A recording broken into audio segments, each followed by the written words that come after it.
Mga kawikaan. Unang kabanata, ang kahalagahan ng mga kawikaan. Ang mga kawikaan ni Solomon na anak ni David, hari ng Israel. Sa pamamagitan nito, ang tao'y magtatamo ng karunungan at pangunawa sa mga salitang puno ng aral sa buhay. Itinuturo nito ang matuwid na paraan ng pamumuhay, katwiran, katarungan, at katapatan. Mabibigyan nito ng talino ang mga walang karanasan at ang mga kabata ay matuturuang magpasya ng tama. Sa pamamagitan nito, lalong tatalino ang matalino at magiging dalubhasa ang kakaunti ang kaalaman. Sa gayon, lubos nilang mauunawaan ang mga kawikaan, gayon din ang palaisipan ng mga marurunong. Payo sa mga kabataan. Ang paggalang at pagsunod kay Yahweh ay pasimula ng karunungan. Ngunit walang halaga sa mga mangmang ang aral at mga saway. Anak ko, dinggin mo ang aral ng iyong ama at huwag ipagwalang bahala ang turo ng iyong ina, sapagkat ang mga iyon ay parang korona sa iyong ulo, parang kwintas na may dalang karangalan. Aking anak, sakali mang akitin ka ng mga pakasalanan, huwag kang papayag, tanggihan mo sila. Kung sabihin nilang, halika't tayo ay mag-abang, bilang katuwa ay daluhugin ang mga walang malay. Sila'y ating dudumugit, walang awang papatayin, at sila ay matutulad sa patay na ililibing. Ating sasamsamin ang lahat nilang kagamitan. Bahay natin mapupuno ng malaking kayamanan. Halika at sa amin, ikaw nga ay sumama. Lahat ng masasamsam, bibigyan ang bawat isa. Aking anak, sa kanila ay iwasan mong makisama. Umiba ka ng landas mo, papalayo sa kanila. Ang lagi nilang hangad, gumawa ng kasamaan. Sa tuwina, ang bisig ay nakahanda sa pagpatay. Sa pag-uumang ng bitag ay walang mangyayari. Kung nakikita ng ibon na nais mo siyang mahuli. Ngunit hindi nalalaman ng mga taong iyon, bitag nila ang sisilo sa sarili nilang ulo. Ganyan ang uuwian ng nabubuhay sa karahasan. Sa ganyan nga magwawakas ang masamang pamumuhay. Ang paanyaya ng karunungan. Karunungay umaalingaw-ngaw sa mataong lansangan. Tinig niya'y nangingibabaw sa lugar ng pamilihan.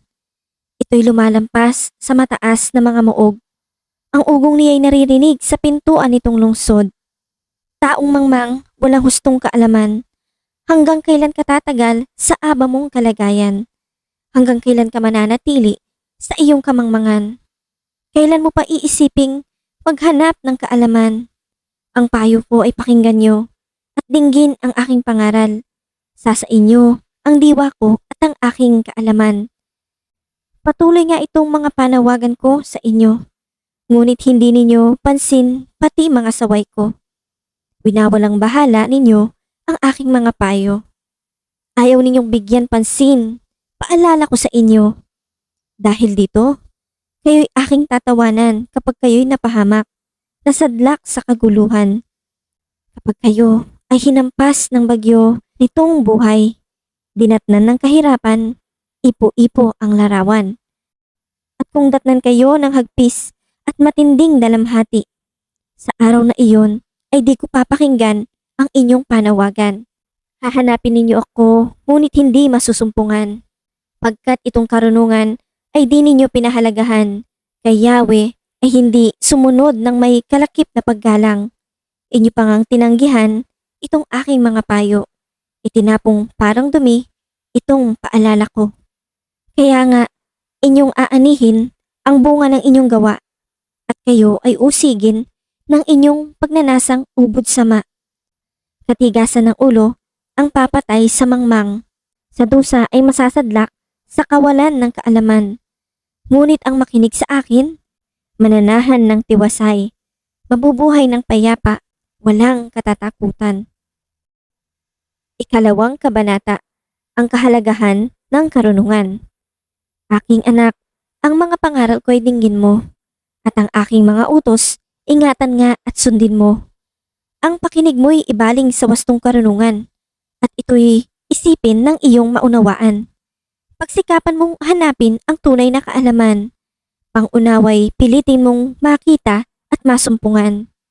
Kung ito ay parang pilak na iyong hahanapin at tulad ng ginto na iyong miminahin, malalaman mo kung ano ang kahulugan ng paggalang at pagsunod kay Yahweh. At matatamo ang kaalaman tungkol sa Diyos.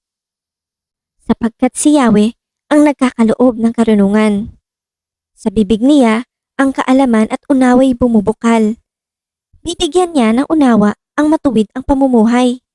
At ang taong matapat ay kanyang iingatan. Binabantayan niya ang daan ng katarungan. At ang lakad ng lingkod niya'y kanyang sinusubaybayan. Kaya nga, iyong mauunawaan ang katwiran at katarungan. At iyong susundan ang landas ng kabutihan.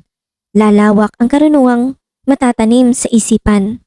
Madadama ang kasiyahang dulot nitong kaalaman. Ang natamong kaalaman sa iyo ay mag-iingat. Ang unaway maglilihis sa liko-likong landas. Ilalayo ka nito sa masamang pamumuhay at doon sa mga taong ang nais ay kaguluhan. Ilalayo ka rin ito sa mga tampalasan na ang landas na pinili ay landas ng kadiliman. Mga taong ang hilig ay paggawa ng kasamaan. Ang kanilang kasiyahay, pawang walang kabuluhan. Sa ugaling taglay nila'y di sila maaasahan. Sila ay hindi tapat, hindi mapagkakatiwalaan. Malalayo ka sa babaeng mahalay at sa kanyang pang-akit ay hindi ka maaakay. Siya ay babaeng hindi tapat sa asawa, ang sumpaan sa altar ay binaliwala niya. Kaya naman ang landas niya'y patungo sa kamatayan at ang kanyang buhay ay tungo sa kawakasan. Sinumang maakit niya'y tuluyang natatangay at hindi na makakabalik sa maayos na pamumuhay. Kaya nga, tahakin mo ang landas ng kabutihan. Huwag itong hiwalayan hanggang hininga ay mapatid. Pagkat ang mabuting tao'y magtatagal sa daigdig. Ang may buhay na matapat ay hindi matitinag, ngunit ang masama sa lupa ay mawawala. Bubunutin pati ugat ng lahat ng mandaraya. Ikatlong kabanata, payo sa mga kabataang lalaki. Anak ko, ang aral ko ay huwag mong lilimutin. Lahat ng aking utos, sa isipan mo'y itanim. Upang araw mo'y tumagal, humaba ang iyong buhay, at maging masagana sa lahat ng kailangan. Pananalig at katapatay, huwag mong tatalikuran. Ikwintas mo sa iyong liig at itanim sa isipan. Sa gayon, malulugod sa iyo ang Diyos at kikilalanin ka ng mga tao. Kay Yahweh ka magtiwala, buong puso at lubusan, at huwag kang mananangan sa sariling karunungan. Sa lahat ng iyong gawain, siya nga'y alalahanin, upang ika'y patnubayan sa iyong mga tatahakin. Huwag mong ipagyabang ang iyong nalalaman. Igalang mo't sundin si Yahweh at lumayo ka sa kasamaan. Sa gayon, ikaw ay lalakas at magiging matatag. Mawawala ang pighati, gagaling ang iyong sugat. Parangalan mo si Yahweh sa pamamagitan ng iyong kayamanan at mula sa iyong mga pinakamainam na ani, siya ay iyo ring handugan.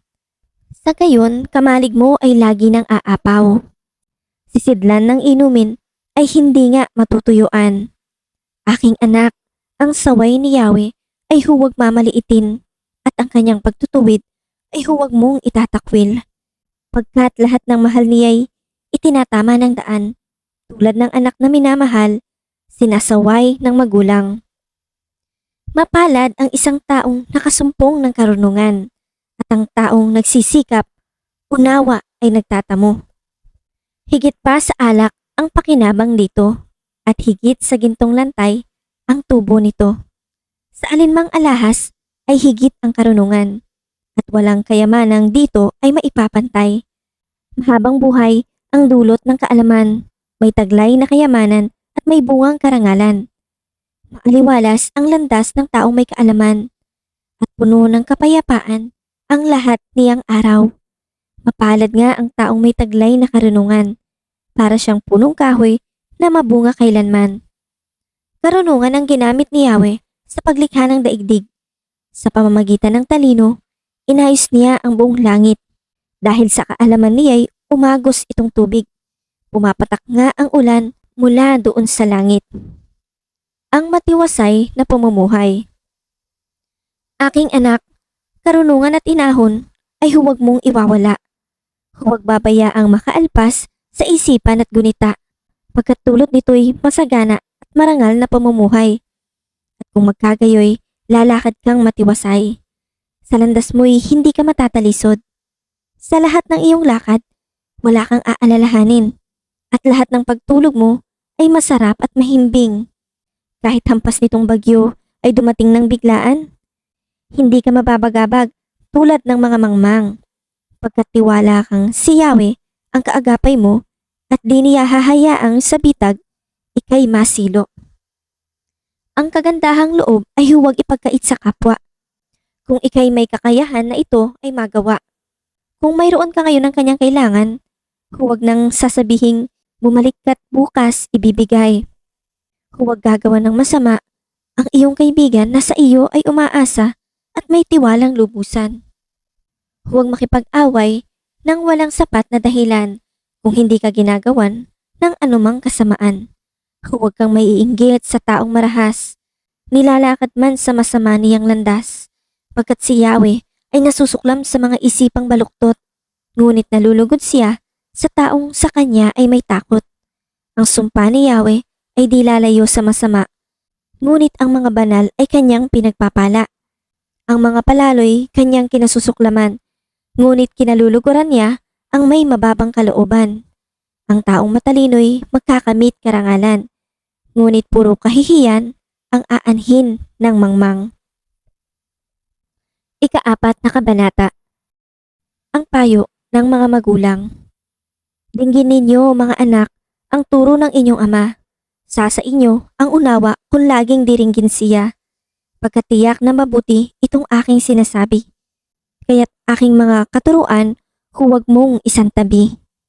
Noong ako ay bata pa, nasa kupkup pa ni ama, batang-bata, walang malay, tanging anak nga ni ina, itinuro niya sa akin at kanyang sinabi, sa aking mga aral, buong puso kang manangan. Sundin mo ang aking utos at ikaw ay mabubuhay.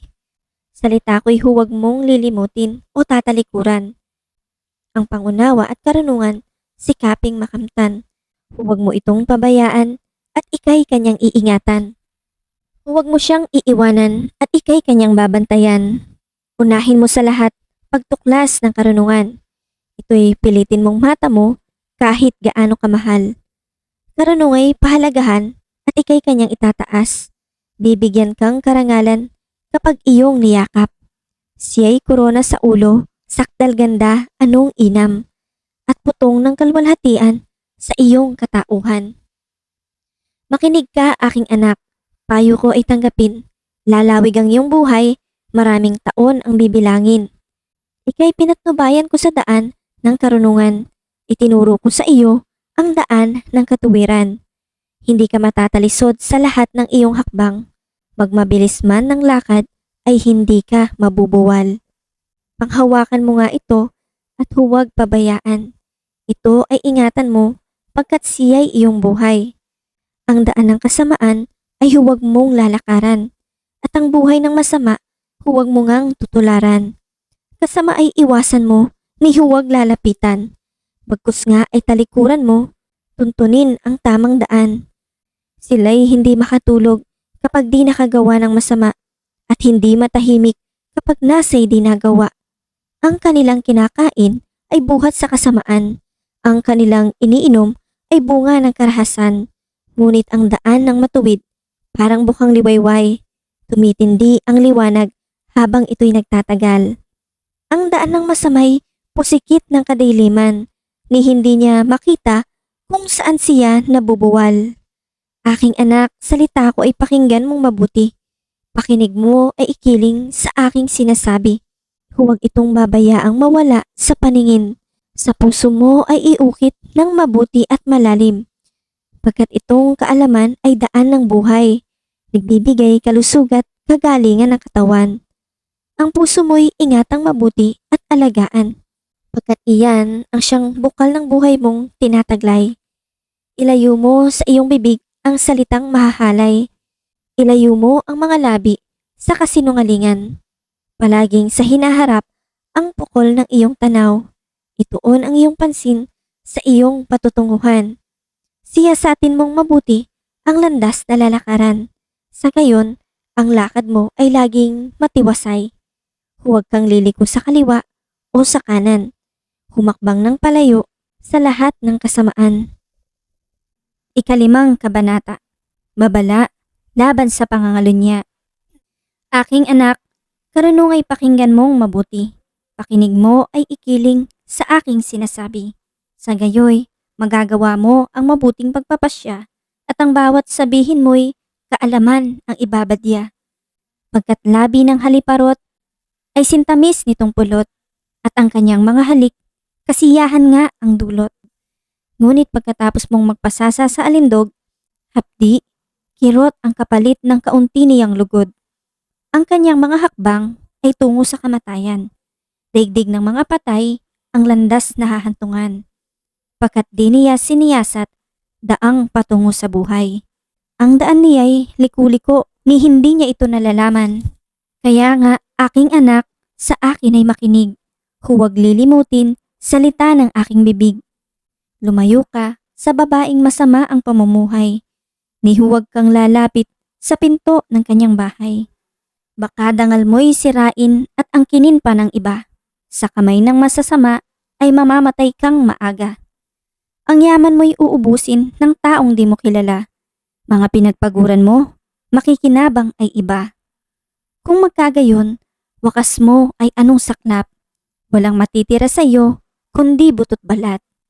Dito mo nga maiisip, dangan kasi di ko pansin. Ang kanilang pagtutuwid, puso ko ay nagmatigas, sinunod ang aking hilig. Ang tinig ng aking guro ay hindi ko dininig. Sa kanilang katuruan, inilayo ang pakinig. At ngayon nga ay narito ang abakong kalagayan, isang kahihiyan sa ating lipunan. Ang dapat ay maging tapat sa asawang minamahal at ang tangi mong pag-ibig iukol sa kanya lamang. Kung ikay magkaanak sa babaeng di asawa, walang buting idudulot, manapa nga ay balisa. Anak mo'y dapat lumaki nang ikaw ay matulungan upang hindi dun sa iba iasa ang iyong buhay. Kaya nga ba't mahalin mo ang kabiyak ng iyong buhay? Ang ligaya ay lasapin sa mabango niyang kandungan. Mabait siya at mainhin, babaeng kaakit-akit. Ligaya mo'y nasa kanya sa pitak ng kanyang dibdib. Sa ibang babae ay huwag ka sanang paaakit, ni huwag mong papansinin, makamandag niyang halik. Ang paningin ni Yahweh sa tao ay hindi inaalis. Laging nakasubaybay bawat oras, bawat saglit. Kasamaan ng isang tao ay bitag na nakaumang. Siya ang magdurusa sa sariling kasalanan. Pagkat walang pagpipigil, siya ay mamamatay. At dahil sa kamangmangan, hantungan niya'y sa libingan. Ika-6 na kabanata, mga dagdag na babala. Aking anak, sa utang ba ng iba, ikaw ay nananagot? Ikaw ba ay nangako, sa utang niya ay nasangkot? Kung gayon ay nasasakop ka ng kanyang pagpapasya, ngunit ito ang gawin mo nang makaiwas sa problema. Ikaw ay magmadali, sa kanya ay makiusap. Sabihin mong pawalan ka sa napasukan mong bitag. Huwag kang titigil, huwag kang maglulubay, ni huwag kang iidlip hanggang walang kalayaan. Iligtas ang sarili mo parang usang tumatakas at tulad niyong ibon sa kulong ay umaalpas. Tingnan mo ang mga langgam, ikaw na taong ubod ng tamad. Pamumuhay niya'y masdan mo at nang ikaw ay mamulat. Kahit sila'y walang pinuno, sa kanila'y naguutos. Walang tagapamahala o tagamasid na sinusunod. Ngunit nag-iimbak ng pagkain sa tagaraw. Kailangay iniipon kung panahon ng anihan. Hanggang kailan, taong tamad, mananatili sa higaan? Kailan ka babalikwas sa iyong pagkakahimlay? Unting tulog, bahagyang idlip, sandaling pahinga at paghalukip-kip. Samantalang namamahinga ka, Ang kahirap ay darating na parang armadong magnanakaw upang kunin ang lahat ng iyong kailangan. Taong walang kwenta ang taong masama. Kasinungalingan, kanyang daladala. Ang mata ay ikinikindat o kaya'y ipipikit. Ikukumpas pa ang kamay upang ikaw ay maakit. Ngunit sa sarili ay may masamang iniisip. Ang lagi niyang nais ay manggulo sa paligid. Dahil dito, kapahamakan niya ay biglang darating. Sa sugat na tatamuhi, hindi na nga siya gagaling. Ang kinamumuhian ni Yahweh ay 7 bagay. Mga bagay na kanyang kinasusuklaman, kapalaluan, kasinungalingan, at mga pumapatay sa walang kasalanan. Pusong sa kapwa'y walang mabuting isipan, mga paang ubod tulin sa landas ng kasamaan. Saksing sinungaling, mapaglubid ng buhangin, pag-away ng kapwa, laging gusto niyang gawin. Babala laban sa pangangalunya. Aking anak, utos nga ng ama mo ay sundin. Huwag mong tatalikuran, turo ng inang giliw. Sa puso mo ay iukit at itanim mo sa isip. Pagkatangaral na ito, sa iyo ay patnubay. Sa pagtulog mo ay bantay. Sa paggawa ay alalay. Pagkat ang utos ay ilaw, ang turo ay tanglaw. At daan ng buhay, itong mga saway. Ilalayo ka nito sa babaeng masama, sa mapang-akit niyang salita. Ngunit puno ng daya. Huwag mong nanasain ang ganda niyang taglay. Ni huwag paaakit sa tingin niyang mapungay. Babaeng masamay maaangkin sa halaga ng tinapay. Ngunit bungay kasamaan sa buo mong pamumuhay. Kung ang tao ba'y magkandong ng apoy, kasuotan kaya niya'y di masusunog niyon? Kung ang tao ay tumapak sa uling na nagbabaga, hindi kaya malalapnos itong kanyang mga paa? Ganoon din ang taong sisiping sa asawa ng kanyang kapwa. Tiyak siyang magdurusa pagkat ito ay masama. Ang sino mang magnakaw ay tiyak na nagkasala kahit iyon ay pamawi sa gutom na taglay niya. Ang bayad ay makapito kung siya'y mahuli. Ang lahat niyang pag-aari ay kulang pang panghalili. Ngunit ang nangangalon niya ay isang taong mangmang. Sinisira ang sarili, buhay niya at pangalan. Ang tanging niyang mapapala ay pahirap sa sarili. Ang kanyang kahihiyan, hindi na niya mababawi. Sapagkat ang panibugho sa tao ay naguudyok na ang puri nga ay ibangon, kahit buhay ay malagot. Wala kang itutumbas para kamti ng patawad, kahit gaano pa kalaki ang sa kanya ay ibayad. 7 kabanata. Aking anak, salita ko sana ay ingatan. Itanim sa isip at huwag kalimutan. Ang utos ko ay sundin mo upang mabuhay ng matagal. Turo ko'y pahalagahan tulad ng iyong mga mata. Ito'y itali mo sa iyong mga kamay at sikapin mong matanim sa iyong isipan. Ang karunungan ay ituring mo na babaeng kapatid at ang pangunawa na may kaibigang matalik. Pagkat ito ang sa iyo'y maglalayo sa babaeng mapangalunya nang di ka mabighani ng matamis niyang pananalita. Ang babaeng mapangalunya. Ako ay dumungaw sa bintanang bukas at ako'y sumilip sa pagitan ng rehas. Ang aking nakita'y maraming kabataan, ngunit may napansin akong isang mangmang. Naglalakad siya sa may panulukan. Ang tinutungoy sa babaeng tahanan. Tuwing sasapit ang gabi, ito'y kanyang ginagawa. Sa lalim ng hating gabi, kapag tulog na ang madla. Ang babae ang sa kanya'y sumalubong sa pintuan, mapang-akit, mapanlinlang sa masagwang kasuotan. Maingay ang kanyang boses, kilos niya ay maharot, di matigil sa tahanan, di mapigil sa paglibot. Ngayoy sa lansangan, maya-maya'y sa liwasan, walang ano-ano'y sa panulukan, doon siya nag-aabang. Lalaki kanyang susunggaban at pupupugin ng halik, at ang kanyang sasabihing punong-puno ng pang-akit. Nasa amin ngayon ang marami kong mga handog. Katatapos ko lang tupdin ang panata ko sa Diyos. Ako ay narito upang ikay salubungin. Mabutit nakita kita pagkatapos kong hanapin. Ang aking higa ay sinapnan ko ng makapal. Linong buhat sa Ehipto, iba't iba pa ang kulay. Ito'y aking minisikan ng pabangong mira, bukod pa sa alo at mabangong kanela. Halika at bigyang daan, damdamin ng isa't isa. Ang magdamag ay ubusin sa paglasap ng ligaya. Ako ay nag-iisa, asawa ko'y nasa malayo. Pagkat siya ay umalis sa ibang lugar nagtungo. Marami ang baon niyang salapi, pabilog pa ng buwan ang kanyang uwi. Sa salitang mapang-akit, ang lalaki ay nahimok. Sa matamis na salita, damdamin niya ay nahulog. Maamo siyang sumunod sa babae at pumasok. Parang bakang kakatayin, sa matador ay sumunod. Mailap na usa sa patibong ay nahulog. Hanggang sa puso nito, ang palaso ay maglagos. Isang ibong napasok sa lambat ang kanyang nakakatulad. Hindi niya namalayang buhay pala ang katumbas. Kaya nga ba, aking anak, sa akin ay makinig at dinggin mo ang salitang mula sa aking bibig. Huwag mo ngang hahayaang ang puso mo ay maakit ng babaeng ang tuntunin ay landasing nakalihis sapagkat marami na ang kanyang naipahamak at hindi na mabibilang na buwal sa kanyang yapak. Sa bahay niya ay nagmumula ang landas ng kasawian, tiyak na patungo sa malagim na kamatayan. Ikawalong kabanata, papuri sa karunungan. Hindi mo ba naririnig ang tawag ng karunungan? At ang tinig ng unaway hindi pa ba napakinggan? Nasa dakos siyang mataas, sa tagpuan ng mga landas. Nasa mga pintuan siya, sa may harap nitong bayan. Nakatindig sa pagpasok at ito ang kanyang sigaw. Kayo'y tinatawagan ko, tao ng sandaigdigan. Para nga sa lahat, itong aking panawagan. Kayong walang nalalaman ay mag-aral na maingat. At kayong mga mangmang, pangunawa ay ibukas.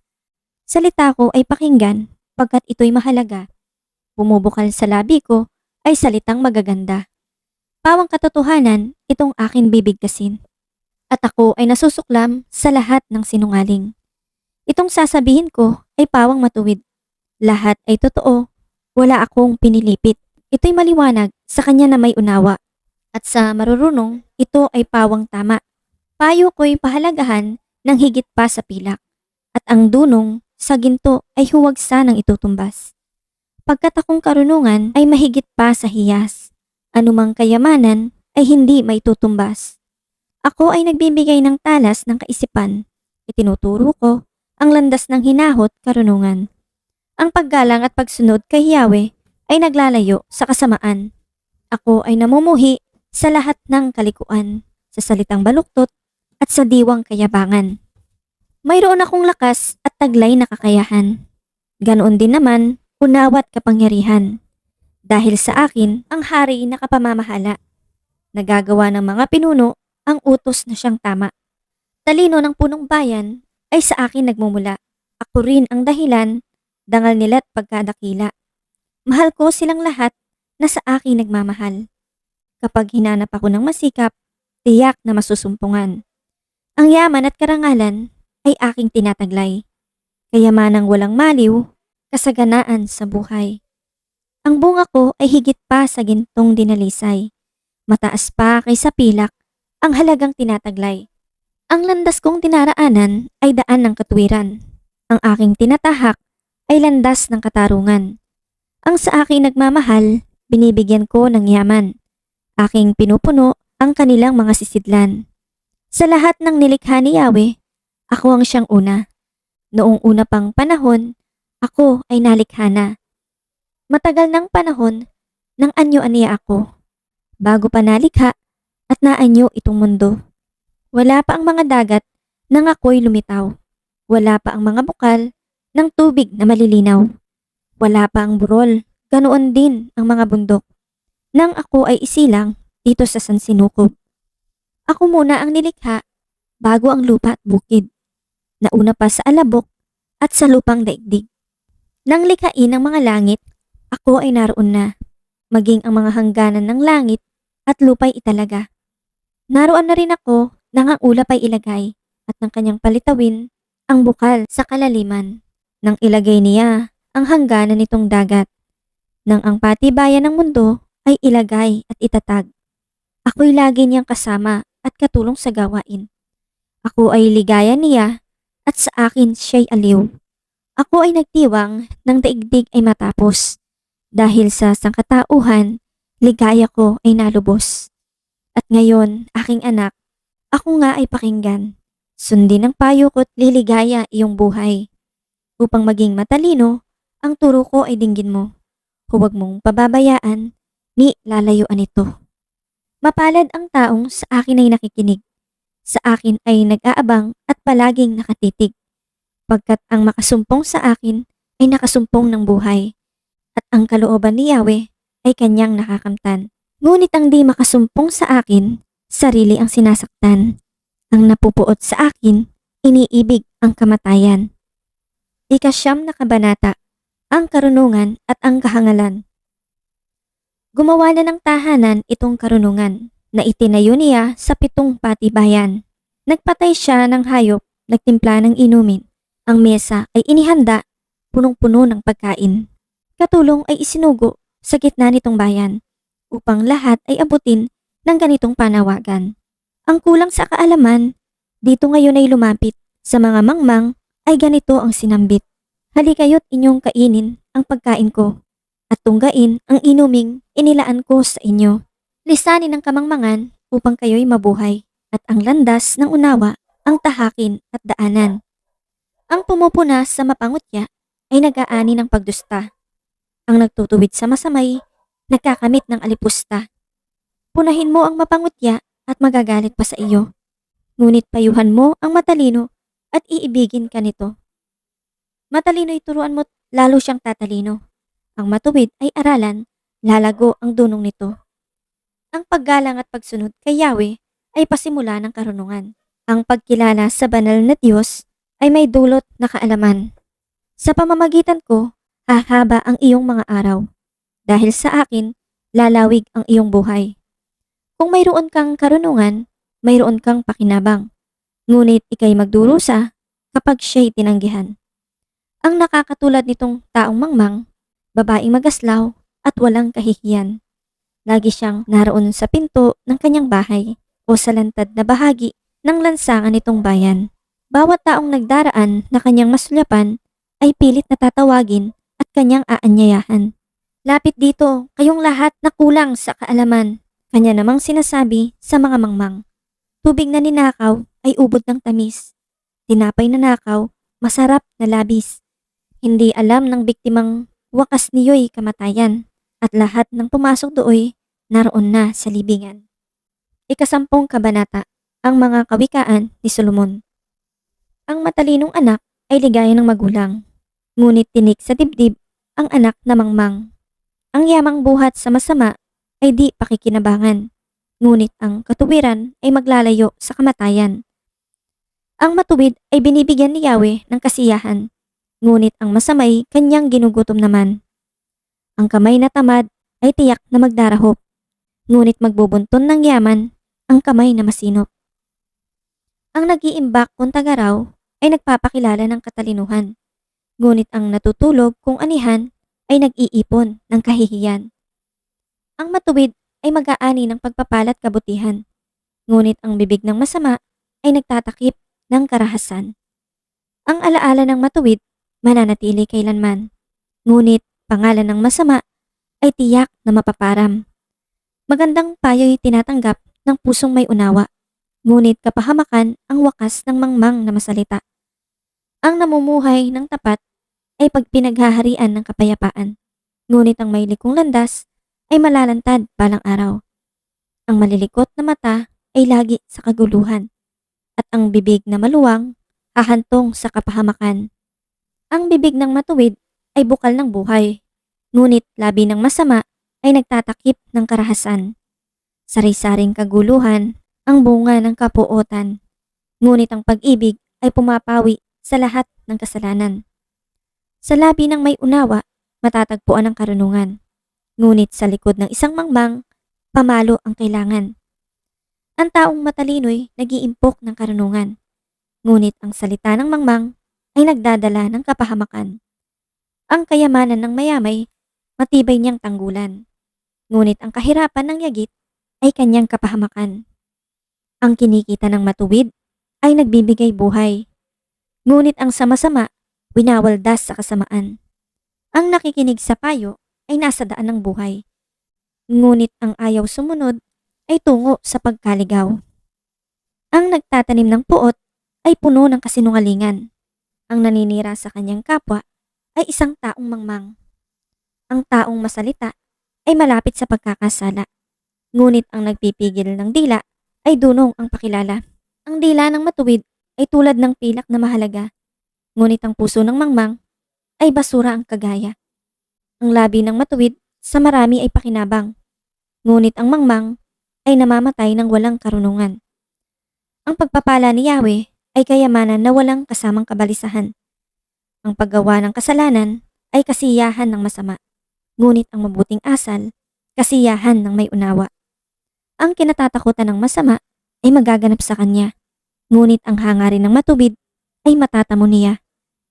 Tinatangay ng hangin ang taong masama. Ngunit ang matuwid ay gusaling di magiba. Kung paanong ang usok ay nakakaluha, ang suka ay nakakangilo.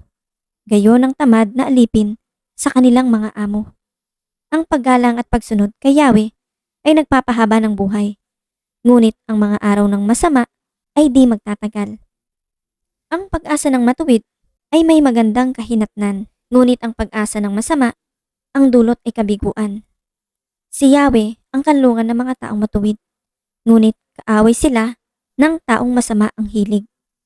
Ang matuwid ay mananatili sa kanyang dako. Ngunit ang masama, kung saan-saan matutungo. Ang salita ng matuwid ay nagpapakilala ng karunungan. Ngunit ang dilang sinungaling ay puputulin naman. Ang salita ng matuwid ay palaging angkop. Ngunit ang salita ng masama ay puro paninira. 11 kabanata. Kasuklam-suklam kay Yahweh ang timbangang may daya. Ngunit kasiyahan naman ang timbangang tama. Kahihiyan ang laging dulot ng kapalaluan. Ngunit pagpapakumbabay, nagbubunga ng karunungan. Ang tuntunin ng matuwid ay katapatan. Ngunit ang masamay wawasakin ng kanyang kataksilan. Walang halaga ang yaman sa araw ng kamatayan. Ngunit ang katuwiran ay naglalayo sa kapahamakan. Mas panatag ang landas ng tapat ang pamumuhay. Ngunit nabubuwal ang masama sa sariling kabuktutan. Ang katwiran ng matuwid ang nagliligtas sa kanya. Ngunit ang masama ay bilanggo ng kanyang masasamang nasa. Ang pag-asa ng masama ay kasama niyang pumapanaw. Ang umaasa sa kayamanan ay mawawalang kabuluhan. Ang matuwid ay inilalayo sa bagabag, ngunit ang masama ay doon bumabagsak. Ang labi ng walang Diyos sa iba ay mapanira, ngunit ang dunong ng matuwid ay nagliligtas sa kapwa. Kapag ang matuwid ay pinagpapala, ang bayan ay nagagalak, ngunit higit ang katuwaan kapag ang masamay napapahamak. Dahil sa salita ng matuwid, ang bayan ay tumatatag. Ngunit sa kasinungalingan ng masama, ang lungsod ay nawawasak. Ang kapos sa kaalaman ay humahamak sa kapwa. Ngunit laging tahimik ang taong may unawa. Walang maitatago sa bibig ng madaldal. Ngunit ang tunay na kaibigan, iyong mapagkakatiwalaan. Sa kakulangan ng tuntunin, ang bansa ay bumabagsak. Ngunit sa payo ng nakararami, tagumpay ay tiyak. Ang nananagot para sa iba, sa gusot ay nasasadlak. Ngunit ang ayaw gumarantiya ay malayo sa bagabag. Ang babaeng mahinhin ay nag-aani ng karangalan. Ngunit ang walang dangal, tambakan ng kahihiyan. Laging sa kahirapan ang taong tamad. Ngunit masagana ang buhay ng isang masipag. Ang taong mabait ay nag-iimpok ng kabutihan. Ngunit winawasak ng marahas ang sarili niyang buhay. Ano man ang anihin ng masama ay walang kabuluhan. Ngunit ang gawang mabuti ay may pagpapalang taglay. Ang taong nasa matuwid ay makasusumpong ng buhay. Ngunit ang landas ng masama ay patungo sa kamatayan. Ang kaisipang masama kay Yahweh ay kasuklam-suklam. Ngunit ang lakad ng matuwid kay Yahweh ay kasiyahan. Ang taong masamay di makaliligtas sa kaparusahan, ngunit hindi maaano ang nabubuhay sa katuwiran. Ang magandang babae Ngunit mangmang naman ay tila gintong singsing sa nguso ng baboy. Anumang nais ng matuwid ay nagbubunga ng kabutihan, ngunit ang mahihintay lang ng masama ay kaparusahan. Ang taong mapagbigay ay lalong yumayaman, ngunit naghihirap ang tikom na mga kamay. Ang taong matulungin sasagana ang pamumuhay, at ang marunong tumulong ay tiyak na tutulungan. Sinusumpa ng lahat ang nagkakait ng butil, ngunit pinupuri ang nagbibigay ng pagkain. Kung mabuti ang hangarin, ikaw ay igagalang. Kapag humanap ng gulo, iyon ay masusumpungan. Malalantang tila dahon ang nagtitiwala sa kanyang yaman, ngunit ang matuwid ay giginhawa tulad ng sariwang halaman. Ang nagpupunla ng gulo sa sariling sambahayan, mag-aani ng problema, gugulo ang pamumuhay. Ang taong mangmang at walang nalalaman ay alipin ng matalino habang siya'y nabubuhay. Buhay ang dulot ng matuwid na pamumuhay, at kamatayan naman ang hatid ng karahasan. Ang matuwid ay ginagantimpalaan dito sa lupa, ngunit paparusahan naman ang makasalanan at masasama. 12 kabanata.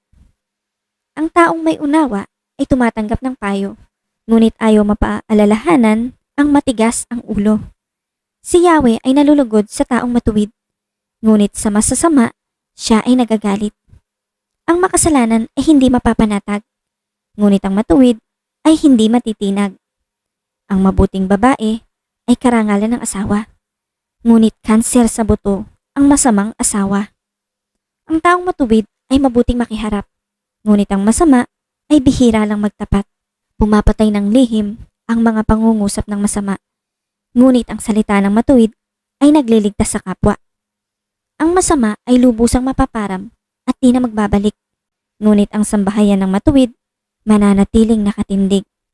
Ang taong matalino'y magkakamit ng karangalan, ngunit ang aanihin ng masama ay pagkutya lamang.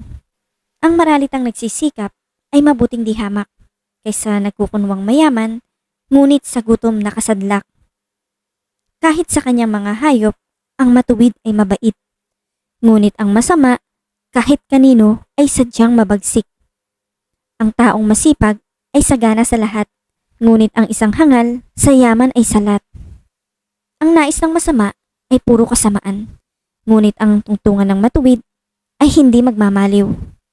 Ang masama ay nahuhuli sa salita ng kanyang bibig, ngunit ang matuwid ay malayo sa ligalig. Ang kakampi ng tao ay batay sa gawa o salita. Bawat isa ay tatanggap ng karampatang gantimpala. Ang akala ng mangmang ay siya lamang ang tama, ngunit handang tumanggap ng payo ang taong may unawa. Ang pagkainis ng mangmang kaagad nahahalata, ngunit ang mga matatalino di pansin ang pagkutya. Sa pagsasabi ng tapat, lumilitaw ang katarungan, ngunit ang pagsisinungaling ay lumilikha ng kapahamakan. Ang matalas na pananalita ay sumusugat sa damdamin, ngunit ang magandang pananalita, sakit ng loob ay gumagaling. Ang tapat na labi ay mananatili kailanman, ngunit ang dilang sinungaling ay hindi magtatagal. Ang nagbabalak ng masama ay mag-aani ng kapahamakan, ngunit ang nag-iisip ng mabuti, magtatamo ng kagalakan. Ang kasamaang palad ay malayo sa matuwid, ngunit ang buhay ng masama ay puno ng ligalig. Namumuhi si Yahweh sa taong sinungaling, ngunit ang tapat ay ligaya niya at aliw. Hindi agad sinasabi ang alam ng matalino, ngunit kahangalan ay inihahayag ng mangmang na tao. Balang araw, ang masikap ay mamamahala, ngunit ang tamad ay mananatiling alila. Nagpapahina sa loob ng isang tao ang kabalisahan, ngunit ang magandang balitay may dulot na kasiglahan. Ang payo ng kaibigang matuwid ay isang gabay, ngunit ang daan ng masama ay tungo sa pagkaligaw. Hindi makakamit ng tamad ang kanyang hinahangad, ngunit ang masikap ay laging may magandang hinaharap. Ang matuwid na landas ay patungo sa buhay, ngunit ang maling daan ay hahantong sa kamatayan. 13 kabanata. Ang anak na may unaway nakikinig sa kanyang ama, ngunit walang halaga sa palalo ang paalala sa kanya. Natatamo ng mabuti ang bunga ng kanyang kabaitan. Ngunit ang ninanasa ng masama ay puro karahasan. Ang maingat magsalita ay nag-iingat ng kanyang buhay. Ngunit ang taong madaldal ay nasasadlak sa kapahamakan. Ang tamad ay nangangarap ngunit hindi natutupad. Ang hangarin ng masikap ay laging nagaganap. Ang taong matuwid ay namumuhi sa kasinungalingan. Ngunit ang salita ng masama ay nakakahiyang pakinggan. Ang mabuti iniingatan ng kanyang katuwiran. Ngunit ang masamay ipinapahamak ng likong pamumuhay. May taong nagkukunwang mayaman, subalit wala naman. Ngunit ang iba'y nag-aayos mahirap, bagaman sila ay mayaman. Ang yaman ng isang tao ay pantubos sa kanyang buhay. Ngunit sa isang mahirap, ito ay hindi nakababahala. Ang matuwid ay tulad ng maningning na ilaw. Ngunit ang masama ay lamparang namamatay. Ang kapalaluan ay nagbubunga ng kaguluhan. Ngunit ang pakikinig sa payo'y nagbabadya ng karunungan. Ang kayamanang tinamo sa daya ay madaling nawawala. Ngunit ang kayamanang pinaghirapan ay pinagpapala. Ang matagal na paghihintay ay nagpapahina ng kalooban. Ngunit ang pangarap na natupad ay may dulot na kasiyahan. Ang nagwawalang bahala sa payo ay hahantong sa sariling kapahamakan. Ngunit ang nagpapahalaga sa utos ay gagantimpalaan.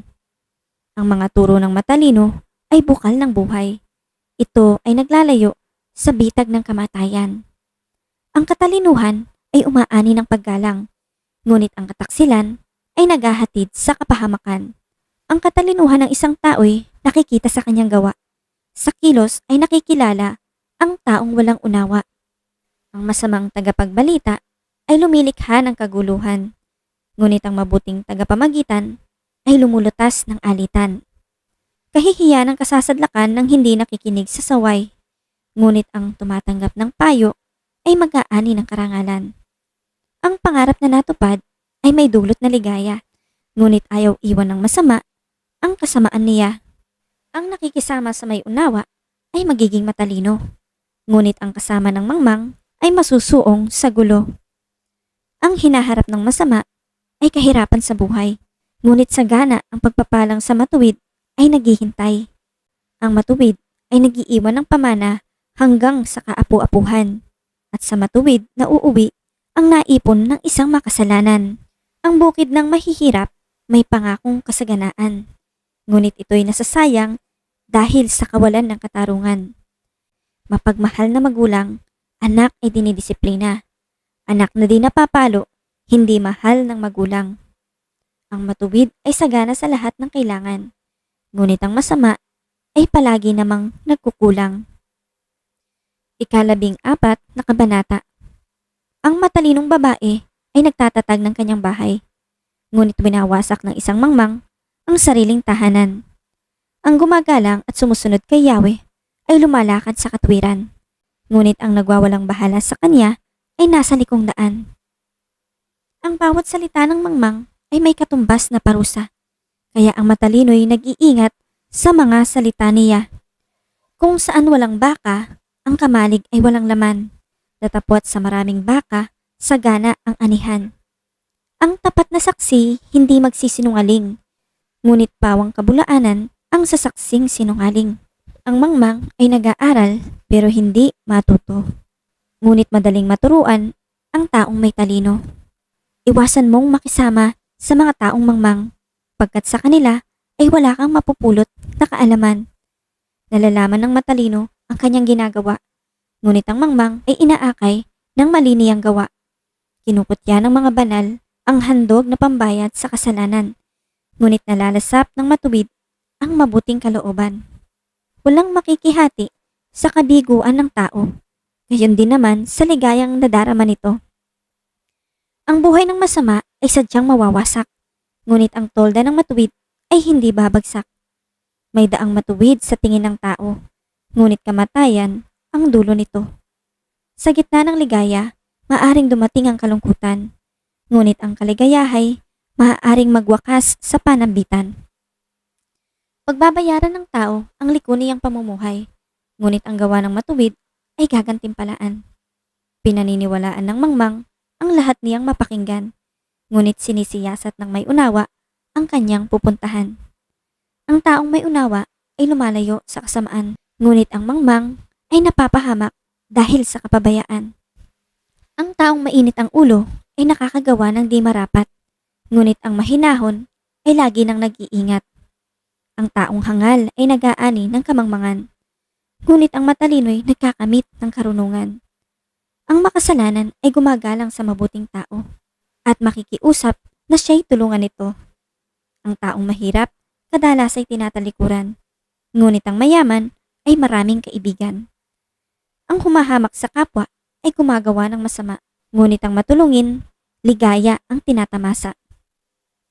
Ang gumagawa ng masama ay mapapahamak, ngunit ang nag-iisip ng mabuti, pagkakatiwalaan at igagalang. Ang bawat pagsisikap ay may pakinabang, ngunit ang puro salita, ang bunga ay kahirapan. Ang putong ng matalino ay ang kanyang karunungan. Ang kwintas ng mangmang ay ang kanyang kahangalan. Ang tapat na saksi ay nagliligtas ng buhay, ngunit ang salita ng sinungaling ay pawang kataksilan. Ang paggalang at pagsunod kay Yahweh, dulot ay kapayapaan. May hatid na katatagan sa buong sambahayan.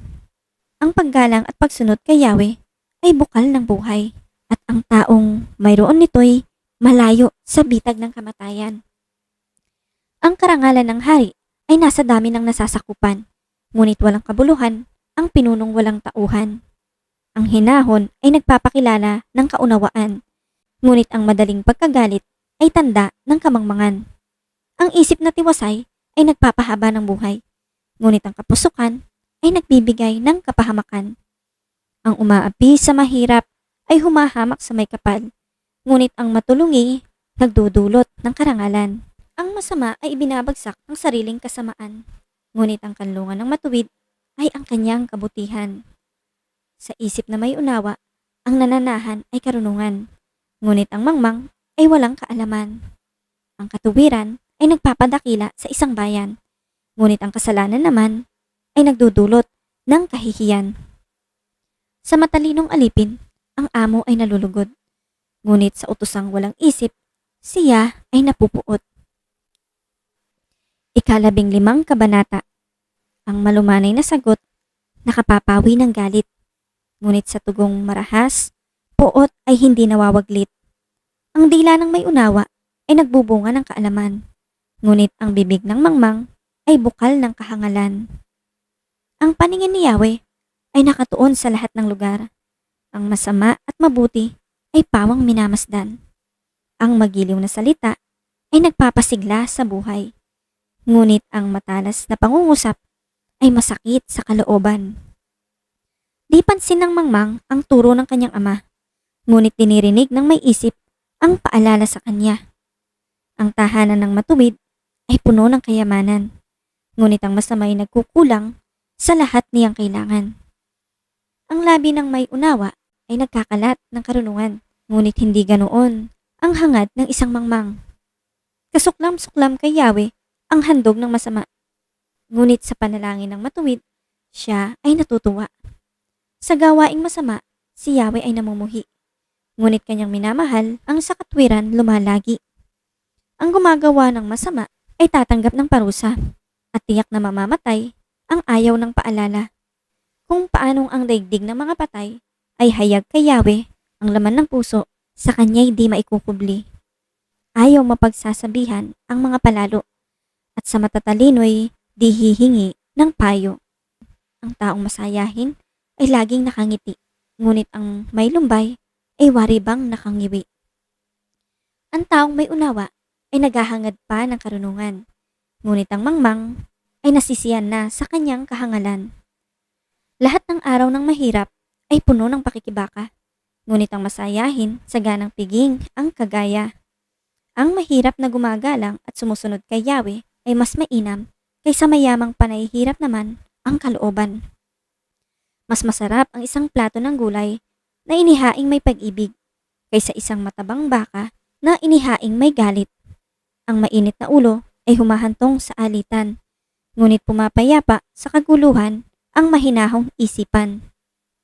Ang landas ng matugan ay punong-puno ng tinik, ngunit patag na lansangan ang daan ng matuwid. Ang anak na may unawa ay kaligayahan ng isang ama, ngunit ang isang mangmang ay kahihiyan ng kanyang ina. Ang mangwalang isip ay natutuwa sa mga bagay na kahangalan, ngunit lumalakad ng matuwid ang taong may kaalaman. Ang isang balak na mabilis ay di papakinabangan, ngunit ang planong pinag-aralan ay magtatagumpay. Ang matalinong pananalita ay nagdudulot ng kasiyahan, at ang salitang angkop sa pagkakataon may dulot na pakinabang. Sa mga marunong, ang daan ng buhay ay pataas upang maiwasan ang daigdig ng mga patay. Wawasakin ni Yahweh ang bahay ng hambog, ngunit ang tahanan ng isang biyuda ay iingatan ng Diyos. Kasuklam-suklam kay Yahweh ang iniisip ng masama, ngunit kasiyahan niya ang pangungusap ng may malinis na diwa. Ang gahaman sa salapi ay nauuwi sa kaguluhan, ngunit ang tumatanggi sa suhol ay mabubuhay ng matagal. Tinitimbang ng matuwid kung ano ang sasabihin, ngunit di na iniisip ng masama ang kanyang sasalitain. Pinapakinggan ni Yahweh ang daing ng matuwid, ngunit ang panawagan ng masama ay hindi dinirinig. Ang masayang ngiti sa puso ay kasiyahan, at ang mabuting balita ay may dulot na kalusugan. Ang marunong makinig sa paalala ay mayroong unawa at mabuting pasya. Ipinapahamak ang sarili ng ayaw makinig sa pangaral. Ngunit ang nagpapahalaga sa paalala ay nagdaragdag ng kaalaman. Ang paggalang at pagsunod kay Yahweh ay nagtuturo ng karunungan, at ang pagpapakumbaba ay nagbubunga ng karangalan. Ikalabing-anim na kabanata, mga kawikaan tungkol sa buhay at pag-uugali. Ang mga balak ng isipan ay sa tao nagmumula, ngunit mula kay Yahweh ang sagot ng dila.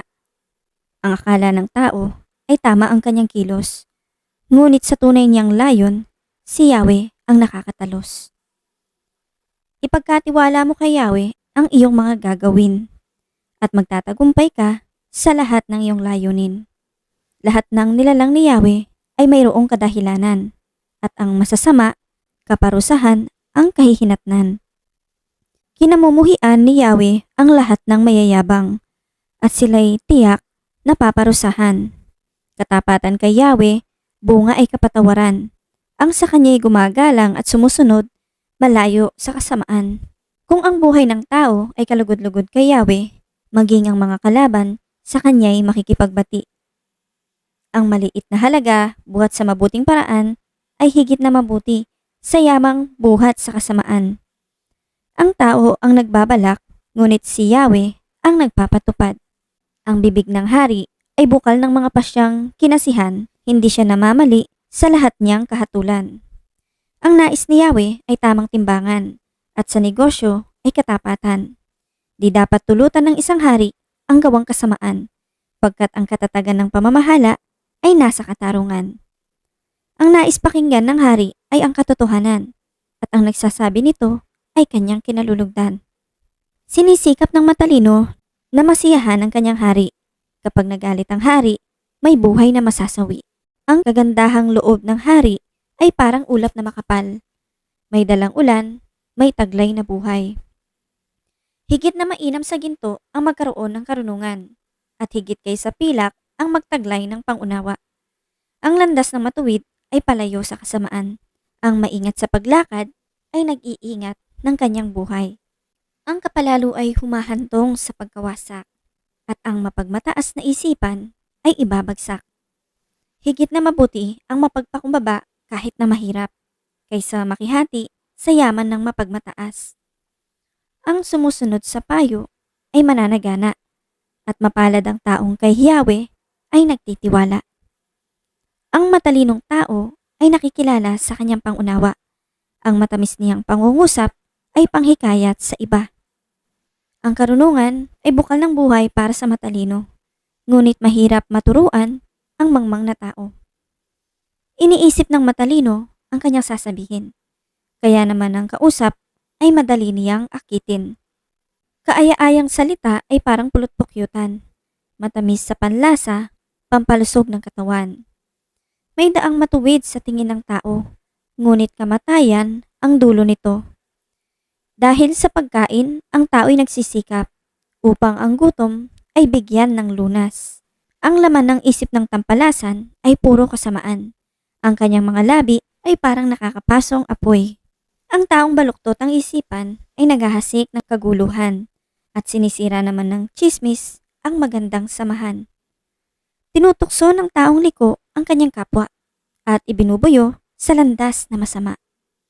Mag-ingat ka sa taong pangiti-ngiti at kikindat-kindat pagkat tiyak na mayroon siyang masamang binabalak. Ang mga uban ay putong ng karangalan. Ito ay natatamo sa matuwid na pamumuhay.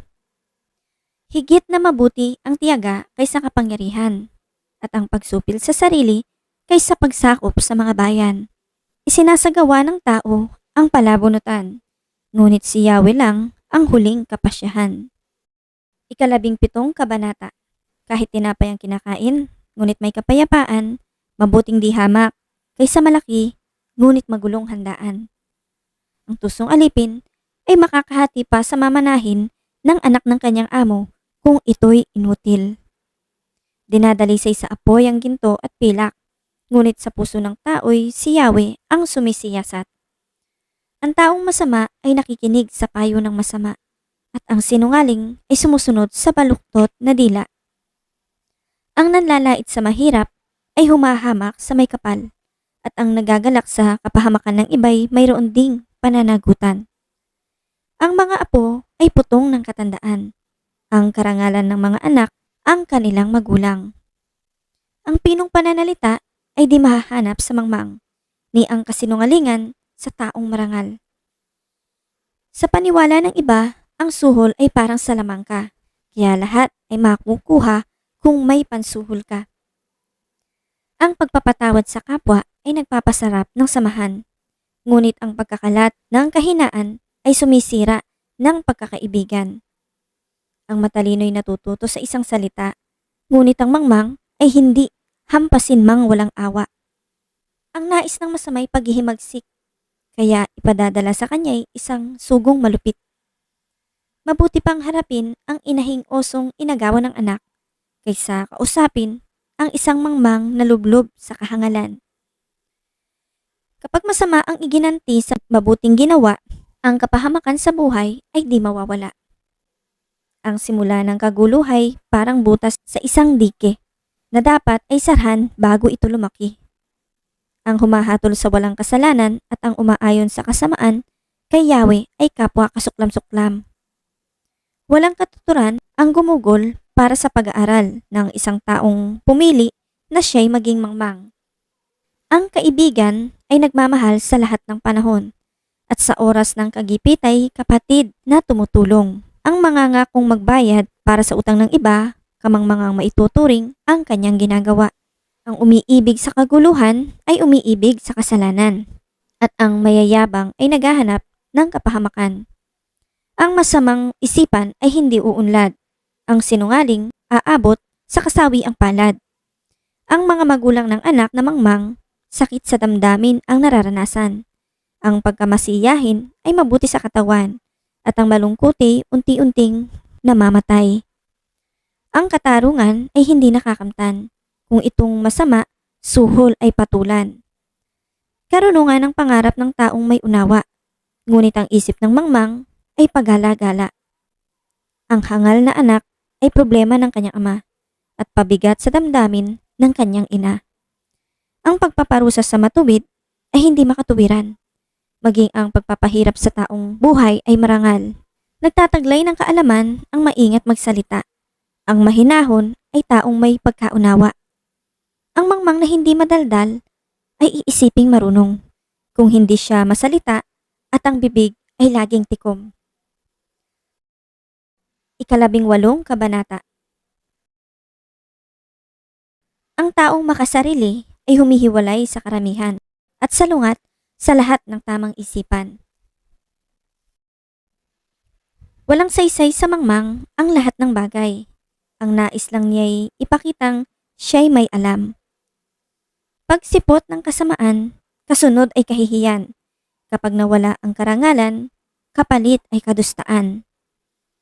Ang wika ng tao ay bukal ng karunungan, parang dagat na malalim at malamig na batisan. Ang pagkiling sa may sala ay isang kamalian, kaya hindi naman kung ipagkakait ang katarungan. Ang labi ng mangmang, bunga ay alitan, at ang kanyang bibig, hatid ay kaguluhan. Kanyang bibig maghahatid sa sariling kasiraan.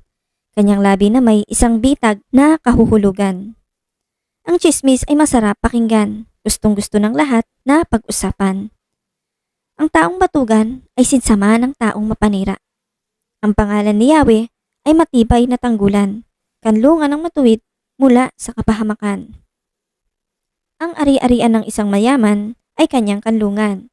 Akala niya'y maliligtas siya nito sa oras ng kapahamakan. Ang pagmamataas ay nagbubunga ng kapahamakan, ngunit ang pagpapakumbaba ay karangalan. Nakakahiya at isang mangmang ang isang taong sumasagot sa tanong na hindi naman niya nalalaman. Ang matatag na kalooban ay mabuti sa tao, ngunit kung mahina ang loob, anong mangyayari dito? Ang matalino ay nagdaragdag ng kaalaman. Ang may unaway namumulot pa ng karunungan. Kung nais mapalapit sa may kapangyarihan, magdala ng regalo, sa kanya ay ibigay. Ang unang pahayag ay inaakalang tama, hanggat hindi naririnig, tanong ng kabila. Ang sigalot ay maaring malutas sa palabunutan at mapagkasundo ang mahigpit na magkaaway. Ang kaibigang nasaktan ay higit pa sa lungsod na papadiran. Ang di pagkakaunawaan ay mas matibay pa kaysa isang tarangkahan. Anumang sabihin ng tao ay kanyang pananagutan. Ayon sa kanyang salita, siya'y gagantimpalaan. Ang buhay at kamatayan ay sa dila nakasalalay. Makikinabang ng bunga nito, ang dito ay nagmamahal. Ang mabuting may bahay ay isang kayamanan. Siya'y pagpapala na si Yahweh lang ang may bigay. Ang mahirap ay lumalapit sa diwa ng pakiusap. Ngunit ang sagot ng mayamay salitang mararahas. May pagkakaibigang madaling lumamig, ngunit may kaibigang higit pa sa kapatid. 19 na kabanata. Mas mabuti ang mahirap na marangal ang pamumuhay kaysa taong masalita ngunit walang nalalaman. Masugid man kung mangmang, walang mapapakinabang. Ang kawalan ng tiyagay magbubulid sa kaguluhan. Ipinapahamak ng mangmang ang kanyang sarili. Pagkatapos, si Yahweh ang kanyang sinisisi. Ang kayaman ay umaakit ng maraming kaibigan, ngunit ang mahirap ay tinatalikuran ng dating kasamahan. Ang bulaang saksi ay tiyak na mapaparusahan at ang sinungaling ay wala ring tatakbuhan. Marami ang lumalapit sa taong mabait at sa taong bukas palad, lahat ay malapit. Kung ang mahirap ay tinatalikuran ng mismong kapatid, wala na itong magiging kaibigan kanino man lumapit. Ang nagsisikap matuto sa sarili ay nagmamahal. Ang nagpapahalaga sa karunungan ay magtatagumpay. Ang bulaang saksi ay tiyak na mapaparusahan at ang sinungaling ay wala ring tatakbuhan. Ang masaganang pamumuhay ay di angkop sa isang mangmang. Gayon din ang alipin, di dapat mamuno sa mga dugong bughaw. Ang kahinahunan ay nagpapakilala ng katalinuhan. Ang pagpapatawad sa masamang ginawa sa kanya ay kanyang karangalan. Ang puot ng hari ay parang liyong umuungal. Ngunit ang kanyang paglingap ay parang amog sa halaman. Ang anak na hangal ay kasawi ang palad ng kanyang ama. At tila ulang walang tigil ang bibig ng madaldal na asawa. Namamana sa magulang ang bahay at kayamanan. Ngunit si Yahweh lang ang nagbibigay ng mabuting may bahay. Ang taong tamad ay laging nakatihaya, kaya't siya'y magugutom, walang panlagay sa sikmura. Ang tumutupad sa kautusan ay nag-iingat ng kanyang buhay, at ang nagwawalang bahala sa utos ay tiyak na mamamatay. Parang pagpapautang kay Yahweh ang pagtulong sa mahirap, at pagdating ng panahon, si Yahweh ang magbabayad. Ituwid mo ang iyong anak habang may pagkakataon pa. Kung hindi, ikaw na ring ang nagtulak sa pagkawasak niya. Di dapat pansinin ang taong mainit ang ulo. Mapayuhan mo mang minsan, patuloy ding manggugulo. Dinggin mo at sundin ang payo sa iyo, at pagdating ng araw, pakikinabangan mo. Ang isang tao'y maraming iniisip, maraming binabalak. Ngunit ang kalooban din ni Yahweh ang siyang mananaig. Kaibig-ibig sa isang tao ang kanyang katapatan. Higit na mainam ang mahirap kaysa isang bulaan. Ang paggalang at pagsunod kay Yahweh ay nagbibigay buhay. Ang gumawa nito'y makakaranas ng kapayapaan at ligtas sa kapahamakan. Ang kamay ng batugan ay nadidikit sa pinggan. Hindi halos makasubo dahil sa katamaran. Parusahan mo ang mapanuya, matututo pati mangmang. Pagsabihan mo ang may unawa, lalawak ang kanyang kaalaman. Ang anak na suwail sa magulang ay anak na masama at walang kahihiyan. Ang anak na ayaw makinig sa pangaral ay tumatalikod sa turo ng kaalaman. Ang saksing sinungaling ay sumisira sa takbo ng katarungan. Ang bibig ng liko ay nagbubunga ng kasamaan. May hatol na nakalaan para sa mga mapanuya at sa mga mangmang ay may hagupit na nakahanda. Ika-20 kabanata. Ang alak ay nagpapababa sa dangal ng isang tao, kaya isang kamangmangan ang magpakalulong dito. Ang puot ng hari ay parang liyong umuungal. Ang gumalit sa kanya'y nanganganib ang buhay. Ang marangal na tao'y umiiwas sa kaguluhan, ngunit ang gusto ng mangmang ay laging pag-aaway. Ang taong tamad sa panahon ng taniman ay walang magagapas pagdating ng anihan. Tulad ng tubig na malalim ang isipan ng isang tao, ngunit ito'y matatarok ng isang matalino. Sinasabi ng bawat isa na siya ay tapat, ngunit kahit kanino sa kanila'y hindi ka nakakatiyak. Kung ang isang amay namumuhay sa katuwiran, mapalad ang mga anak na siya ang tinutularan. Sa pagluklok ng hari upang igawad ang kahatulan, walang matatagong anumang kasamaan. Sino ang makapagsasabi na ang puso niya'y malinis at di namuhay sa kasamaan kahit isang saglit? Ang mandarayang timbangan at mandarayang sukatan kay Yahweh ay parehong kasuklam-suklam. Kahit ang bata ay makikilala sa kanyang mga gawa, makikita sa kanyang kilos kung siya ay tapat nga. Ang taingang nakakarinig at matang nakakakita, parehong si Yahweh ang siyang may likha. Matulog ka ng matulog at ikay maghihirap, ngunit maganda ang iyong bukas kung ikay magsisikap. Ang sabi ng mamimili, ang presyo mo'y ubod taas, ngunit pagtalikod ay ipinamamalitang nakabarat. Ang taong nakakaalam ng kanyang sinasabi, daig pa ang may ginto at alahas na marami. Ang sinumang nananagot sa utang ng iba, dapat kunan ng ari-arian bilang garantiya. Anumang nakuha sa pandaraya ay parang masarap na pagkain, ngunit kapag tumagal ay parang kang kumain ng buhangin. Ang mabuting payo ay kailangan para magtagumpay. Kung hindi ka handa, huwag nang pumalaot sa labanan.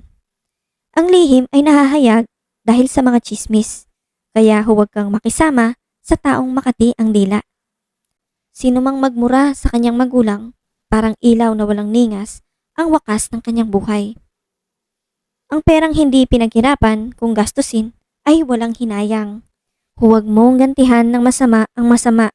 Tutulungan ka ni Yahweh, sa kanya ka magtiwala. Si Yahweh ay napupuot sa panukat na di tama. Siya ay namumuhi sa timbangang may daya. Si Yahweh lamang ang nagtatakda ng ating langdasin, kaya huwag ipagyabang ang iyong lakbayin. Bago mangako sa Diyos ay isiping mabuti upang hindi ka magsisi sa bandang huli. Malalaman ng haring matalino ang lahat na gumagawa ng masama at pagdating ng araw, sila'y pinaparusahan ng walang awa. Binigyan tayo ni Yahweh ng isipan at ng budhi, kaya't wala tayong maitatago kahit na sandali. Ang haring tapat at makatarungan ay magtatagal sa kanyang luklukan. Karangalan ng kabataan ang kanyang kalakasan. Ang putong ng katandaan, buhok na panay uban. Ang hampas na lumalatay ay lumilinis ng kasamaan at ang palong nadaramay humuhugas sa kalooban. Ika-21 kabanata. Hawak ni Yahweh ang isip ng isang hari at naibabaling niya ito kung saan igawi. Ang akala ng tao lahat ng kilos niya'y wasto, ngunit si Yahweh lang ang nakakasaliksik ng puso. Higit na kalugod-lugod kay Yahweh kaysa mga handog ang mga gawang makatwiran at makatarungan. Ugaling mapangmata at pusong mapagyabang, ito ang siyang gabay ng mga makasalanan. Ang mabuting pagbabalak ay pakikinabangan, ngunit ang dalos-dalos na paggaway walang kahihinatnan. Ang pagkakamal ng salapi dahil sa kadayaan ay maghahatid sa maagang kamatayan. Ang masamay ipinapahamak ng sariling karahasan, pagkat ayaw gawin ang talagang katuwiran. Ang landas ng may sala ay paliko-liko, ngunit ang lakad ng matuwid ay laging wasto. Masarap pa ang tumira sa bubungan ng bahay kaysa sa loob ng bahay na ang kasamay asawang madaldal. Ang isip ng masamay lagi sa kalikuan, kahit na kanino'y walang pakundangan. Parusahan mo ang mangungutya at matututo ang mangmang. Pagsabihan mo ang matalino, lalong lalawak ang kanyang kaalaman. Alam ng Diyos ang nangyayari sa loob ng bahay ng masama, at siya'y gumagawa ng paraan upang sila'y mapariwara. Ang hindi pumapansin sa daing ng mahirap, daraing din balang araw ngunit walang lilingap. Kung ang kapwa mo ay may hinanakit, regaluhan mo ng palihim, mawawala ang galit. Kapag umiiral ang katarungan, natutuwa ang matuwid. Ngunit nalulungkot ang masama at may likong pag-iisip. Ang lumilihis sa daan ng kaalaman ay hahantong sa kamatayan. Ang taong maluho at mahilig sa alak ay di yayaman. Pagkus sa hirap, siya'y masasadlak. Ang masamang balak sa taong matuwid ay babalik sa liko ang pag-iisip. Mas mabuti ang mag-isang manirahan sa ilang kaysa makisama sa asawang madaldal at palaaway. Ang bahay ng matalino ay napupuno ng kayamanan, ngunit lahat ay winawaldas ng taong mangmang. Ang lumalakad sa daan ng katuwiran at katapatan ay nagkakamit ng buhay at karangalan. Ang matalinong pinuno ay makakapasok sa lungsod na may mga bantay at kanyang maiguguho ang inaasahan nilang muog na matibay. Ang pumipigil sa kanyang dila ay umiiwas sa masama. Ang taong makasarili ay palalo at mapang-api. Gutom ang papatay sa taong batugan, pagkat ayaw niyang ikilos ang kanyang mga kamay. Ang taong tamad ay nanghihingi araw-araw, ngunit ang matuwid ay di nagsasawa ng kabibigay. Ang handog ng masama ay kasuklam-suklam sa Diyos, lalo't ang layunin nito ay di kalugod-lugod. Ang patotoo ng sinungaling ay di papakinggan, ngunit ang salita ng tapat ay pahahalagahan. Alam ng matuwid ang kanyang hinaharap, di tulad ng masama, nagkukunwa, nagpapanggap. Ang kaalaman ng tao, unawa o karunungan ay hindi makakatulong kung si Yahweh ay kalaban. Ang kabayo'y naihahanda para sa digmaan, ngunit tanging si Yahweh ang nagbibigay ng tagumpay. Ika-22 kabanata. Mas mabuting piliin ang malinis na pangalan kaysa pilak at ginto o anumang kayamanan. Kay Yahweh ay pareho ang mayam at mahirap, pagkat siya ang may lalang sa kanilang lahat. Kung may dumarating na panganib, ang matalino'y nag-iingat, ngunit di ito pansin ng mangmang kaya siya'y napapahamak. Ang paggalang at pagsunod kay Yahweh at ang kapakumbabaan ay nagbubunga ng yaman, buhay at karangalan. Sa landas ng masama ay may tinik at mga patibong, at ang nagmamahal sa sarili ay umiiwas doon. Ituro sa bata ang daang dapat niyang lakaran, at hanggang sa paglaki di niya ito malilimutan.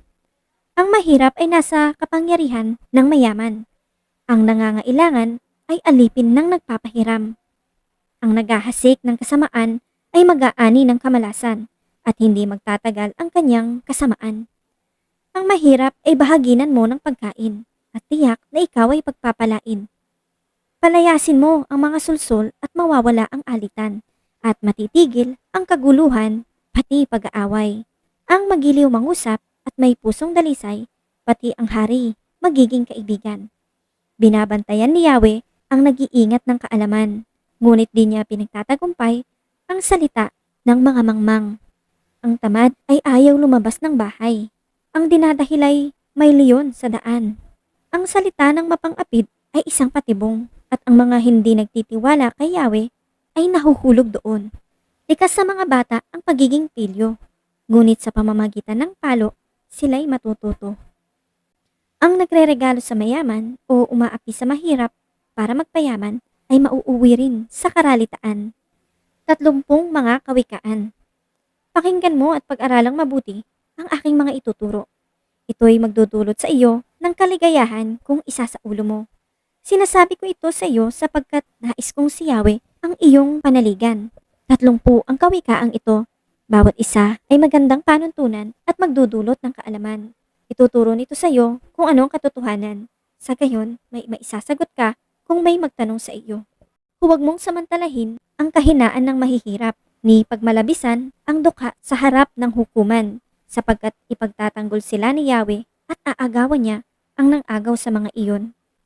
Huwag kang makipagkaibigan sa taong bugnutin, ni makisama sa taong magagalitin, baka mahawa ka sa kanila at sa bitag ay masilo. Huwag kang mangangako para sa utang ng iba, ni gumarantiya para sa kanya. Kapag hindi ka nakabayad, hindi ba't kukunin pati ang higaan mo? Huwag mong babaguhin ang mga hangganang itinayo. Ito'y inilagay doon ng ating mga ninuno. Alam ba ninyo kung sino ang pinaglilingkuran ng mga mahusay magtrabaho? Sila'y naglilingkod sa mga hari, hindi sa mga alipin. 23 kabanata. Kung ikaw ay kasalo ng may mataas na katungkulan, huwag mong kalilimutan kung sino ang iyong kaharap. Kung ikaw man ay matakaw, pigilan mo ang iyong sarili. Huwag mong nasain ang pagkain ng hari. Baka iyon ay pain lang sa iyo. Huwag mong pagurin ang sarili sa pagpapayaman. Pag-aralan mong umiwas doon, sapagkat madaling mawala ang kayamanan. Ito'y simbilis ng agila sa paglipad sa kalawakan. Huwag kang makikikain sa taong kuripot, ninanasain man ang masarap niyang pagkain, sapagkat iyon ay maninikit sa iyong lalamunan. Aanyayahan ka nga niyang kumain at uminom, ngunit hindi bukal sa kalooban. Isusuka mo rin lahat ang iyong kinain at masasayang lang ang maganda mong sasabihin. Ingatan mo ang iyong dila sa harap ng mga mangmang. Hindi nila mauunawaan kahit gaano kaganda ang sasabihin mo. Huwag mong babaguhin ang hangganang matagal nang nakalagay. Nisasakupin ang mga lupa ng mga ulila, sapagkat ang tagapagtanggol nila ay makapangyarihan at siya ang iyong makakalaban.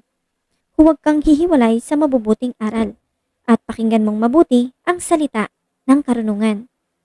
Disiplinahin mo ang bata. Ang wastong pagpalo ay hindi niya ikamamatay. Inililigtas mo pa siya mula sa daigdig ng mga patay.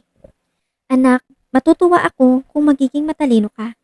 Makadarama ako ng pagmamalaki kung ang salita mo ay may karunungan.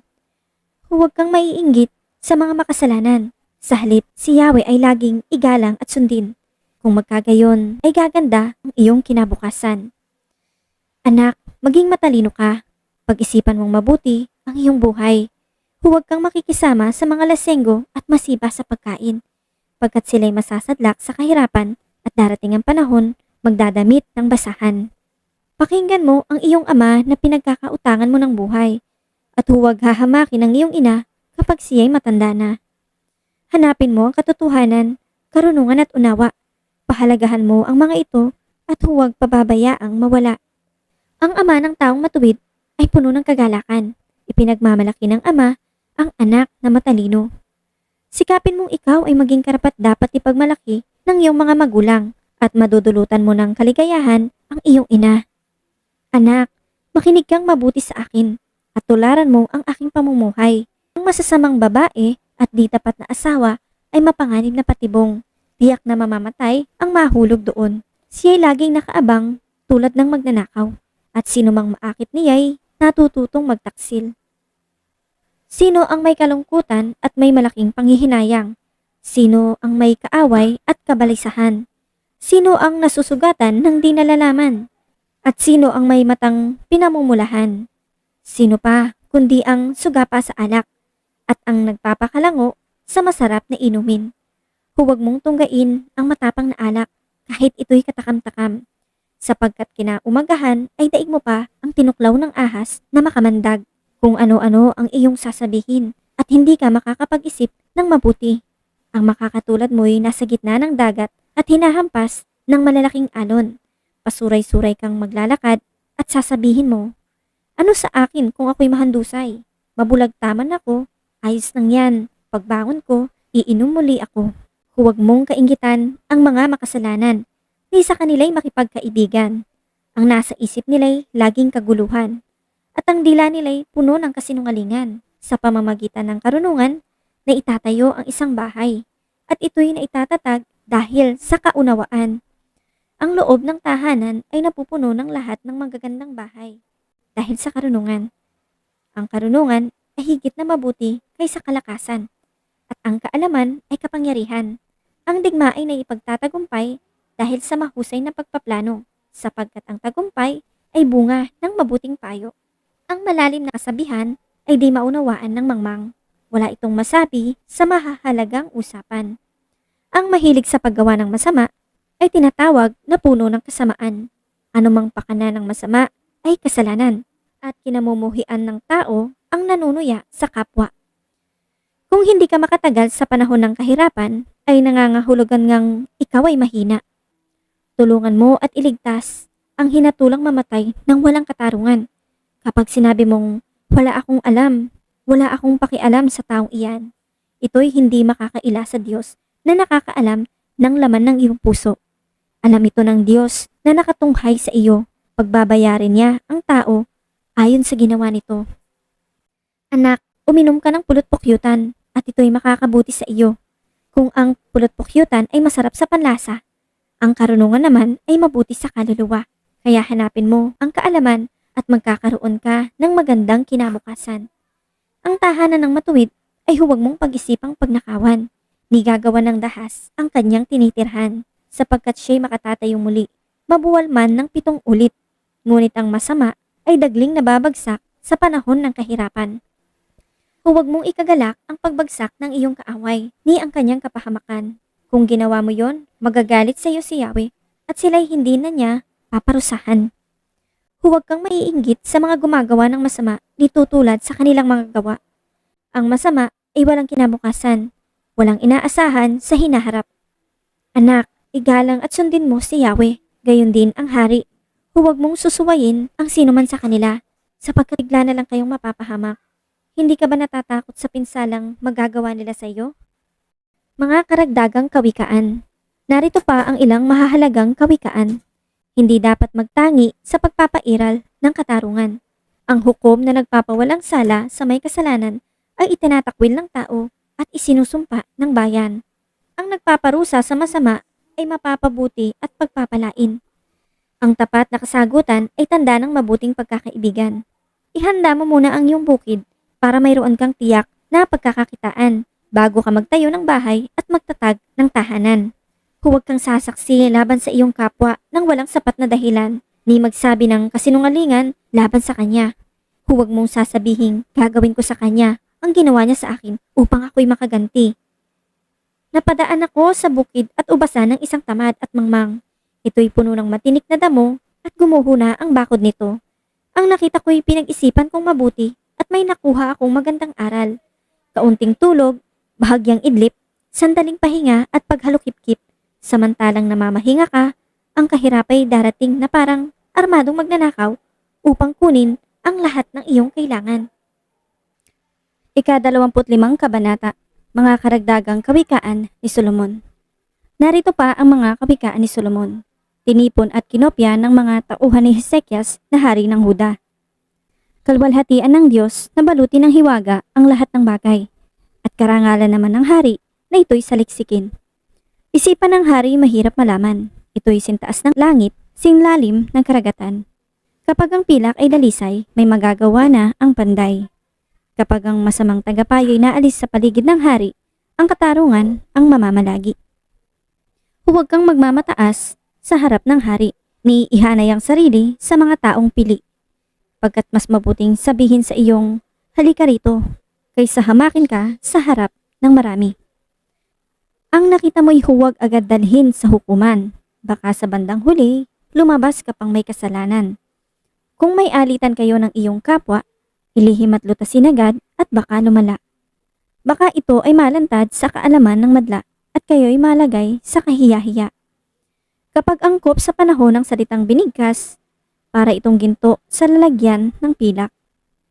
Ang magandang payo sa marunong makinig ay higit na di hamak sa ginto o mamahaling alahas.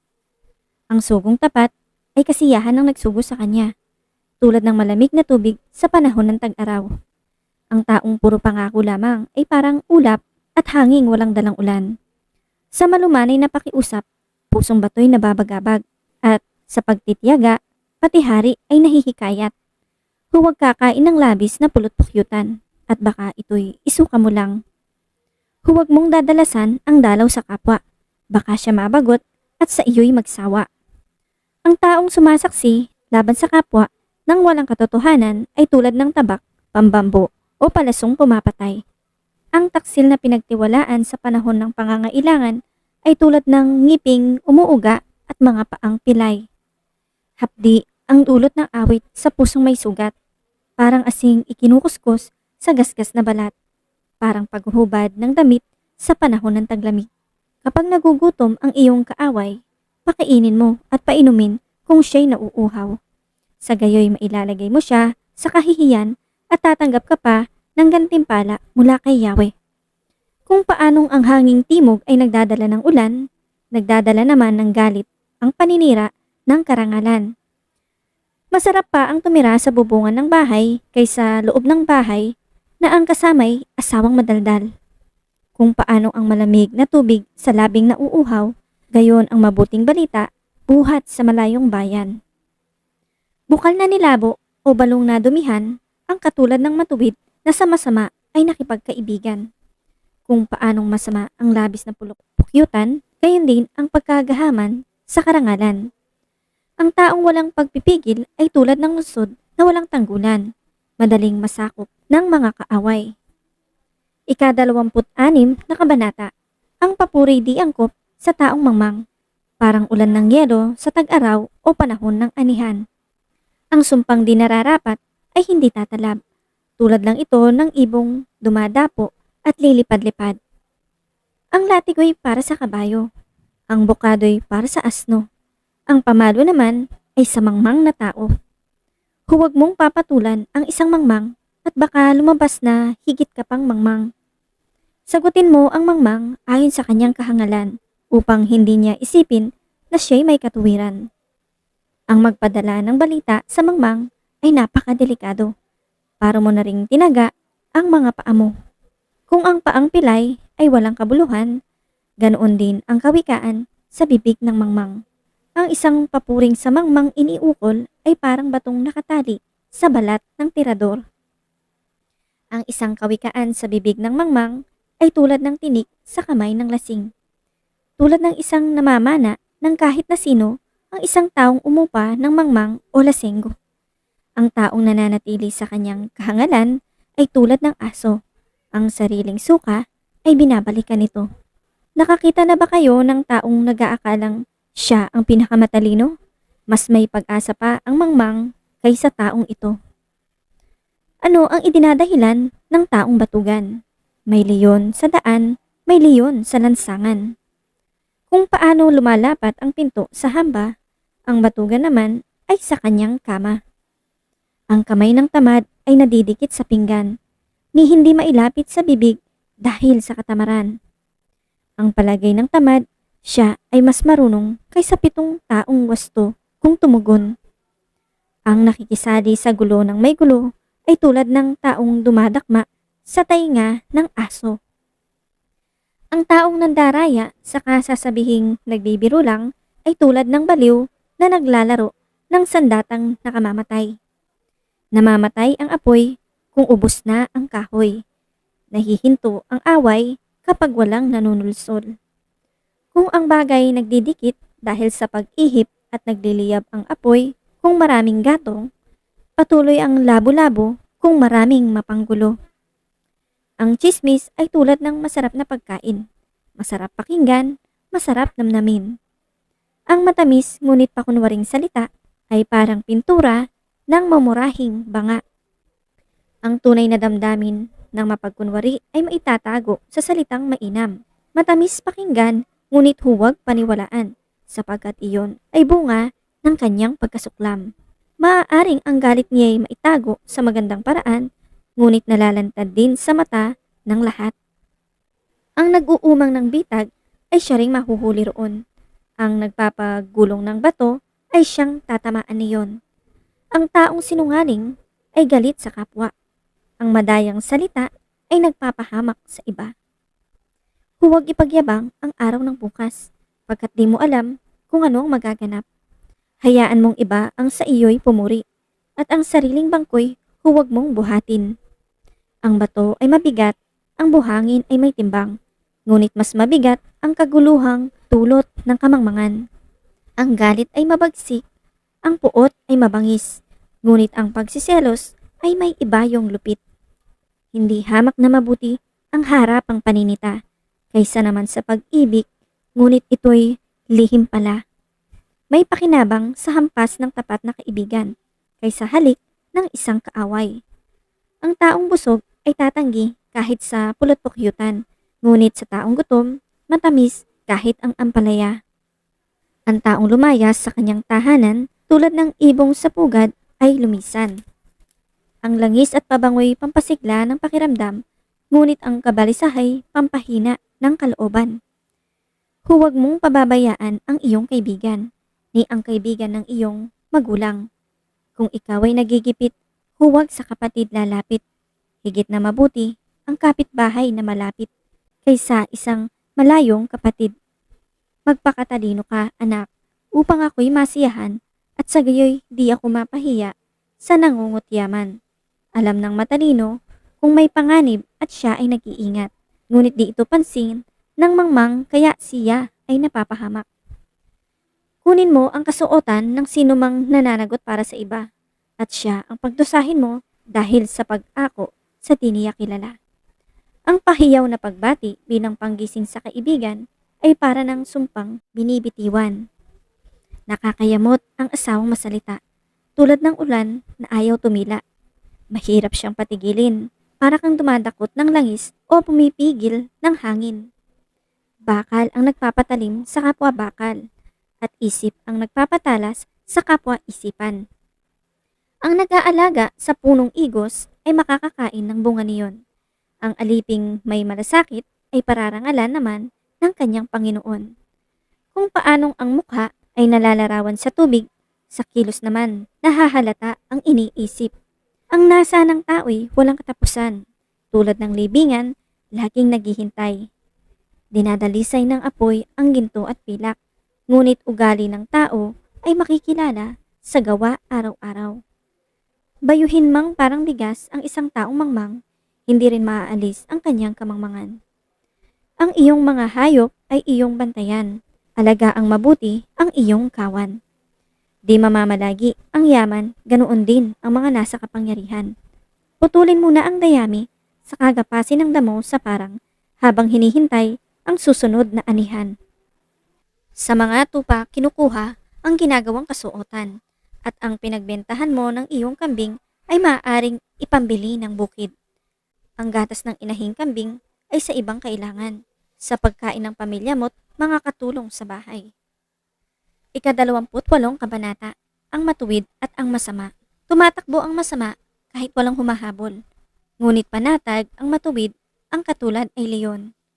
Kung ang bayan ay magkasala, maraming gustong mamahala, ngunit kung matalino ang namumuno, malakas at matatag ang bansa. Ang pinunong sa mahihirap ay sumisiil, ay tulad ng ulang sumisira sa pananim. Ang masama ay pinupuri ng masuwayin sa batas, ngunit kalaban nila ang mga taong sa tuntunin ay tumutupad. Hindi alam ng masama kung ano ang katarungan, ngunit ang mga sumasamba kay Yahweh, lubos itong naiintindihan. Mabuti na ang mahirap na namumuhay sa katwiran, kaysa taong mayaman ngunit makasalanan. Ang anak ng matalino ay sumusunod sa aral, ngunit ang nakikipagbarkada sa masasama ay kahihiyan ng magulang. Ang kayamanang natamo sa pamamagitan ng patubuan ay mauuwi sa maawain at matutulungin sa nangangailangan. Ang panalangin ng taong hindi sumusunod sa utusan ay kasuklam-suklam. Ang tumutokso sa mabuti upang magpakasama ay mabubulid sa sariling pakana. Ngunit ang taong may tapat na pamumuhay ay magmamana ng maraming kabutihan. Ang palagay ng mayaman ay marunong siya, ngunit ang mahirap na may unawa ay mabuti pa sa kanya. Kapag matuwid ang nasa kapangyarihan, ang lahat ay nagdiriwang. Ang nagkukubli ng kanyang sala ay hindi mapapabuti, ngunit kahahabagan ng Diyos ang nagbabalik loob at nagsisisi. Mapalad ang taong sumusunod sa ating Diyos, ngunit ang matigas ang ulo ay mapapahamak. Ang masamang hari ay tila liyong mabagsik at nakakatakot na parang osong mabangis. Ang haring walang pangunawa ay tiyak na malupit. Ang pamamahala ng tapat na hari ay lalawig. Ang pumatay sa kapwa ay humuhukay ng sariling libingan, at ang taong ito'y di dapat tulungan. Ang taong tapat ay ligtas sa kapahamakan, ngunit ang masama ay biglang mabubuwal. Sagana sa pagkain ang magsasakang masipag, ngunit naghihirap ang taong tamad. Ang taong tapat ay mananagana sa pagpapala, ngunit paparusahan ang yumaman sa pandaraya. Ang paghatol ng may kinikilingan ay hindi mainam, ngunit dahil sa suhol, may hukom na gumagawa ng ganitong kasamaan. Ang kuripot ay nagmamadaling yumaman, ni hindi iniisip na kahirapan ay daratal. Ang tapat sa pagsaway, sa bandang huli, pasasalamatan, kaysa sa taong panayang pagpuri kahit hindi nararapat. Ang anak na ninakawan ang kanyang magulang at sasabihing ito'y hindi kasalanan ay masahol pa sa karaniwang magnanakaw. Ang taong gahaman ay lumilikha ng kaguluhan, ngunit ang nagtitiwala kay Yahweh, uunlad ang kabuhayan. Ang nagtitiwala sa sariling kakayahan ay mangmang, ngunit ang sumusunod sa magandang payo ay malayo sa kapahamakan. Ang tumutulong sa mahirap ay di magkukulang, ngunit susumpain ang nagbubulag-bulagan. Kapag masama ang pinuno, ang lahat ay nagkukubli, ngunit kapag sila ay wala na, ang mabubuti dumadami. Ika-29 na kabanata. Ang taong ayaw magbago ay hindi maliligtas. Ang hindi makinig ng payo ay mapapahamak. Kapag matuwid ang namamahala, bayan ay nagsasaya, ngunit tumatangis ang bayan kung ang pinuno ay masama. Ang nagpapahalaga sa karunungan ay nagbibigay galak sa magulang, ngunit ang nakikisama sa patutot ay nagwawaldas ng kayamanan. Ang kaharian ay matatag kung ang hari makatarungan, ngunit ito'y mawawasak kung sa salapi siya'y gahaman. Ang kunuwang pumupuri sa kanyang kapwa, naguumang ng bitag na sa sarili inihahanda. Ang masama ay mahuhuli sa sariling kasalanan, ngunit ang matuwid ay panatag may awit ng kagalakan. Kinikilala ng matuwid ang karapatan ng mahirap, ngunit ito'y baliwala sa mga taong swapang. Ang buong bayan ay ginugulo ng palalo, ngunit ang galit ay pinapawi ng taong matalino. Kapag inihabla ng may unawa ang isang taong mangmang, ito'y humahalakhak lang at nilikha ng kaguluhan. Ang mamamatay tao ay namumuhi sa taong tapat, ngunit ang matuwid sa kanila'y nag-iingat. Kung magalit ang mangmang ay walang pakundangan, ngunit ang matalino'y nagpipigil na ang galit niya'y mahalata. Kapag nakinig ang hari sa kasinungalingan, lahat ng lingkod niya ay mabubuyo sa kasamaan. Magkapareho sa iisang bagay ang mahirap at maniniil, si Yahweh ang may bigay ng kanilang paningin. Kung ang pagtingin ng hari ay pantay-pantay, magiging matatag magpakailanman ang kanyang kaharian. Disiplina at pangaral, hatid ay karunungan, ngunit ang batang suwail sa magulang ay kahihiyan. Kapag masama ang namamahala, naglipa na ang karahasan, ngunit masasaksihan ng matuwid ang kanilang kapahamakan. Ang anak mo'y busugin sa pangaral, at pagdating ng araw, siya'y iyong karangalan. Ang bansang walang patnubay ng Diyos ay puno ng kaguluhan, ngunit mapalad ang taong sumusunod sa kautusan. Ang utusan ay di matututo kung ito lang ay pagsasabihan, pagkat di niya susundin kahit ito ay maunawaan. Mabuti nang di hamak ang hangal kaysa taong ang sinasabi hindi na pinag-iisipan. Kapag ang utusan ay iyong pinalayaw, siya na ang mag-uutos pagdating ng araw. Ang taong magagalitin ay laging napapasok sa gulo, laging nakikipag-away dahil sa init ng ulo. Ang magbabagsak sa tao'y ang kanyang kapalaluan, ngunit ang mapagpakumbaba ay magtatamo ng karangalan. Ang makipagsabwatan sa magnanakaw ay mahirap na kalagayan. Kapag nagsabi ng totoo, ipabibilanggo ng hukuman. Ngunit paparusahan naman ng Diyos kapag ang sinabi kasinungalingan. Huwag mong ikababahala ang sinasabi ng iba. Magtiwala ka kay Yahweh at mapapanatag ka.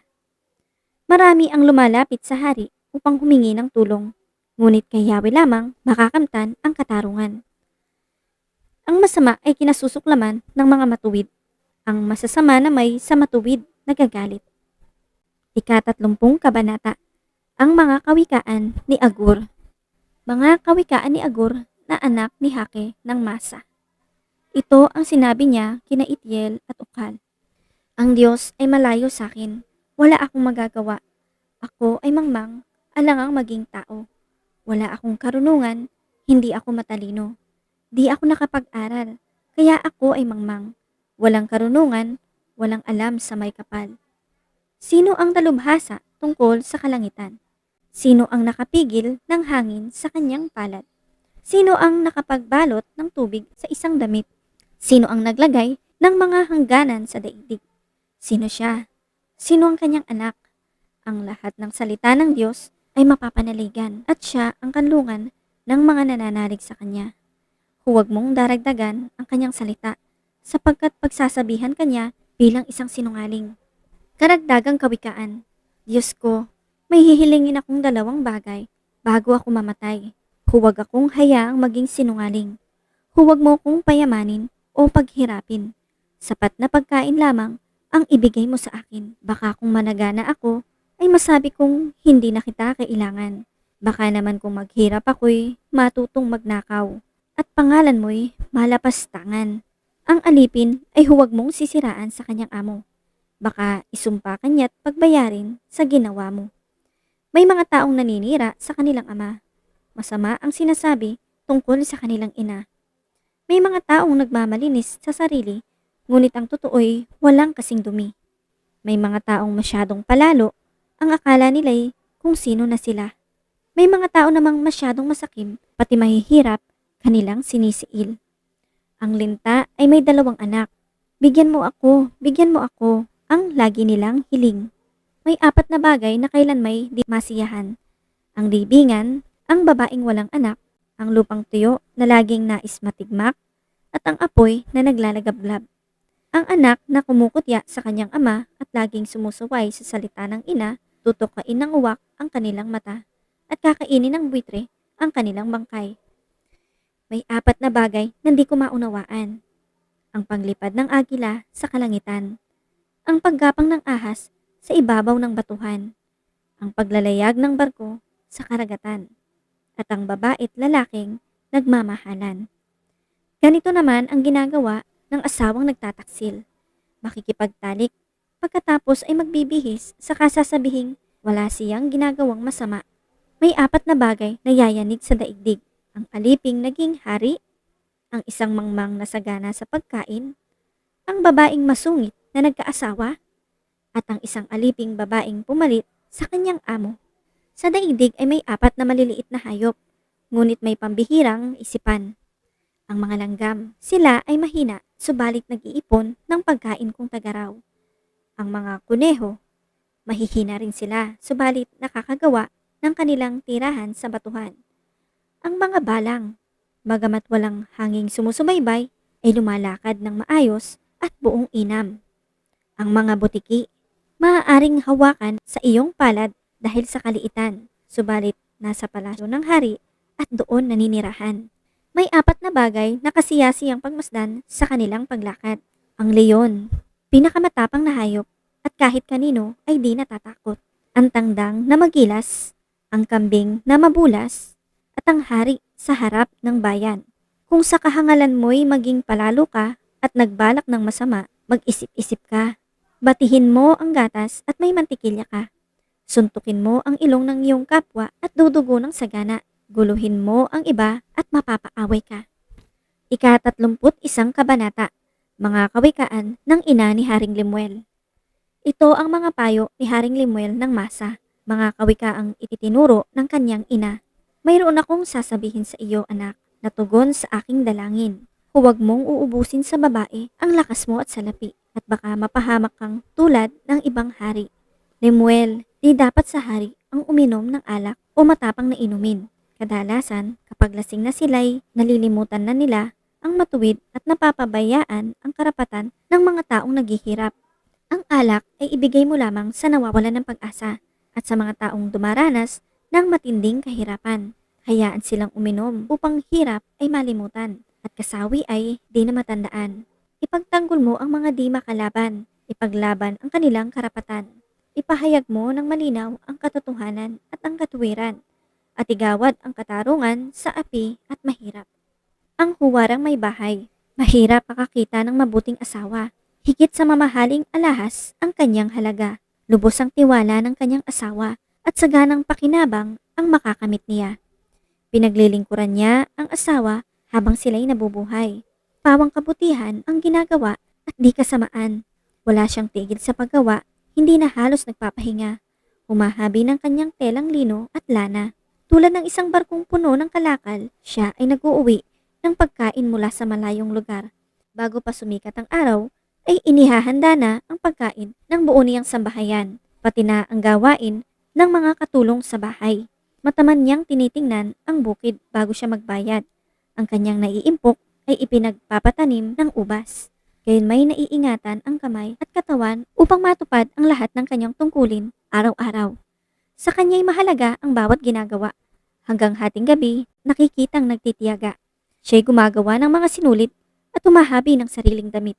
Matulungin siya sa mahirap at sa nangangailangan bukas ang palad. Hindi siya nag-aalala dumating man ang taginaw, pagkat ang sambahayan niya'y may makapal na kasuotan. Gumagawa siya ng makapal na sapin sa higaan at damit na pinong lino ang sinusuot niya. Ang kanyang asawa'y kilala sa lipunan at nahahanay sa mga pangunahing mamamayan. Gumagawa pa rin siya ng iba pang kasuotan at ipinagbibili sa mga mangangalakal. Marangal at kapitapitagan ang kanyang kaanyuan at wala siyang pangamba sa bukas na daratal. Ang mga salita niya ay puspos ng karunungan at ang turo niya ay pawang katapatan. Sinusubaybayan niyang mabuti ang kanyang sambahayan at hindi tumitigil sa paggawa araw-araw. Iginagalang siya ng kanyang mga anak at pinupuri ng kanyang kabiyak. Maraming babae na mabuting asawa, ngunit sa kanila'y nakahihigit ka. Mandaraya ang pang-akit at kumukupas ang ganda. Ngunit ang babaeng gumagalang at sumusunod kay Yahweh ay pararangalan. Ibigay sa kanya ang lahat ng parangal. Karapat dapat siya sa papuri ng bayan.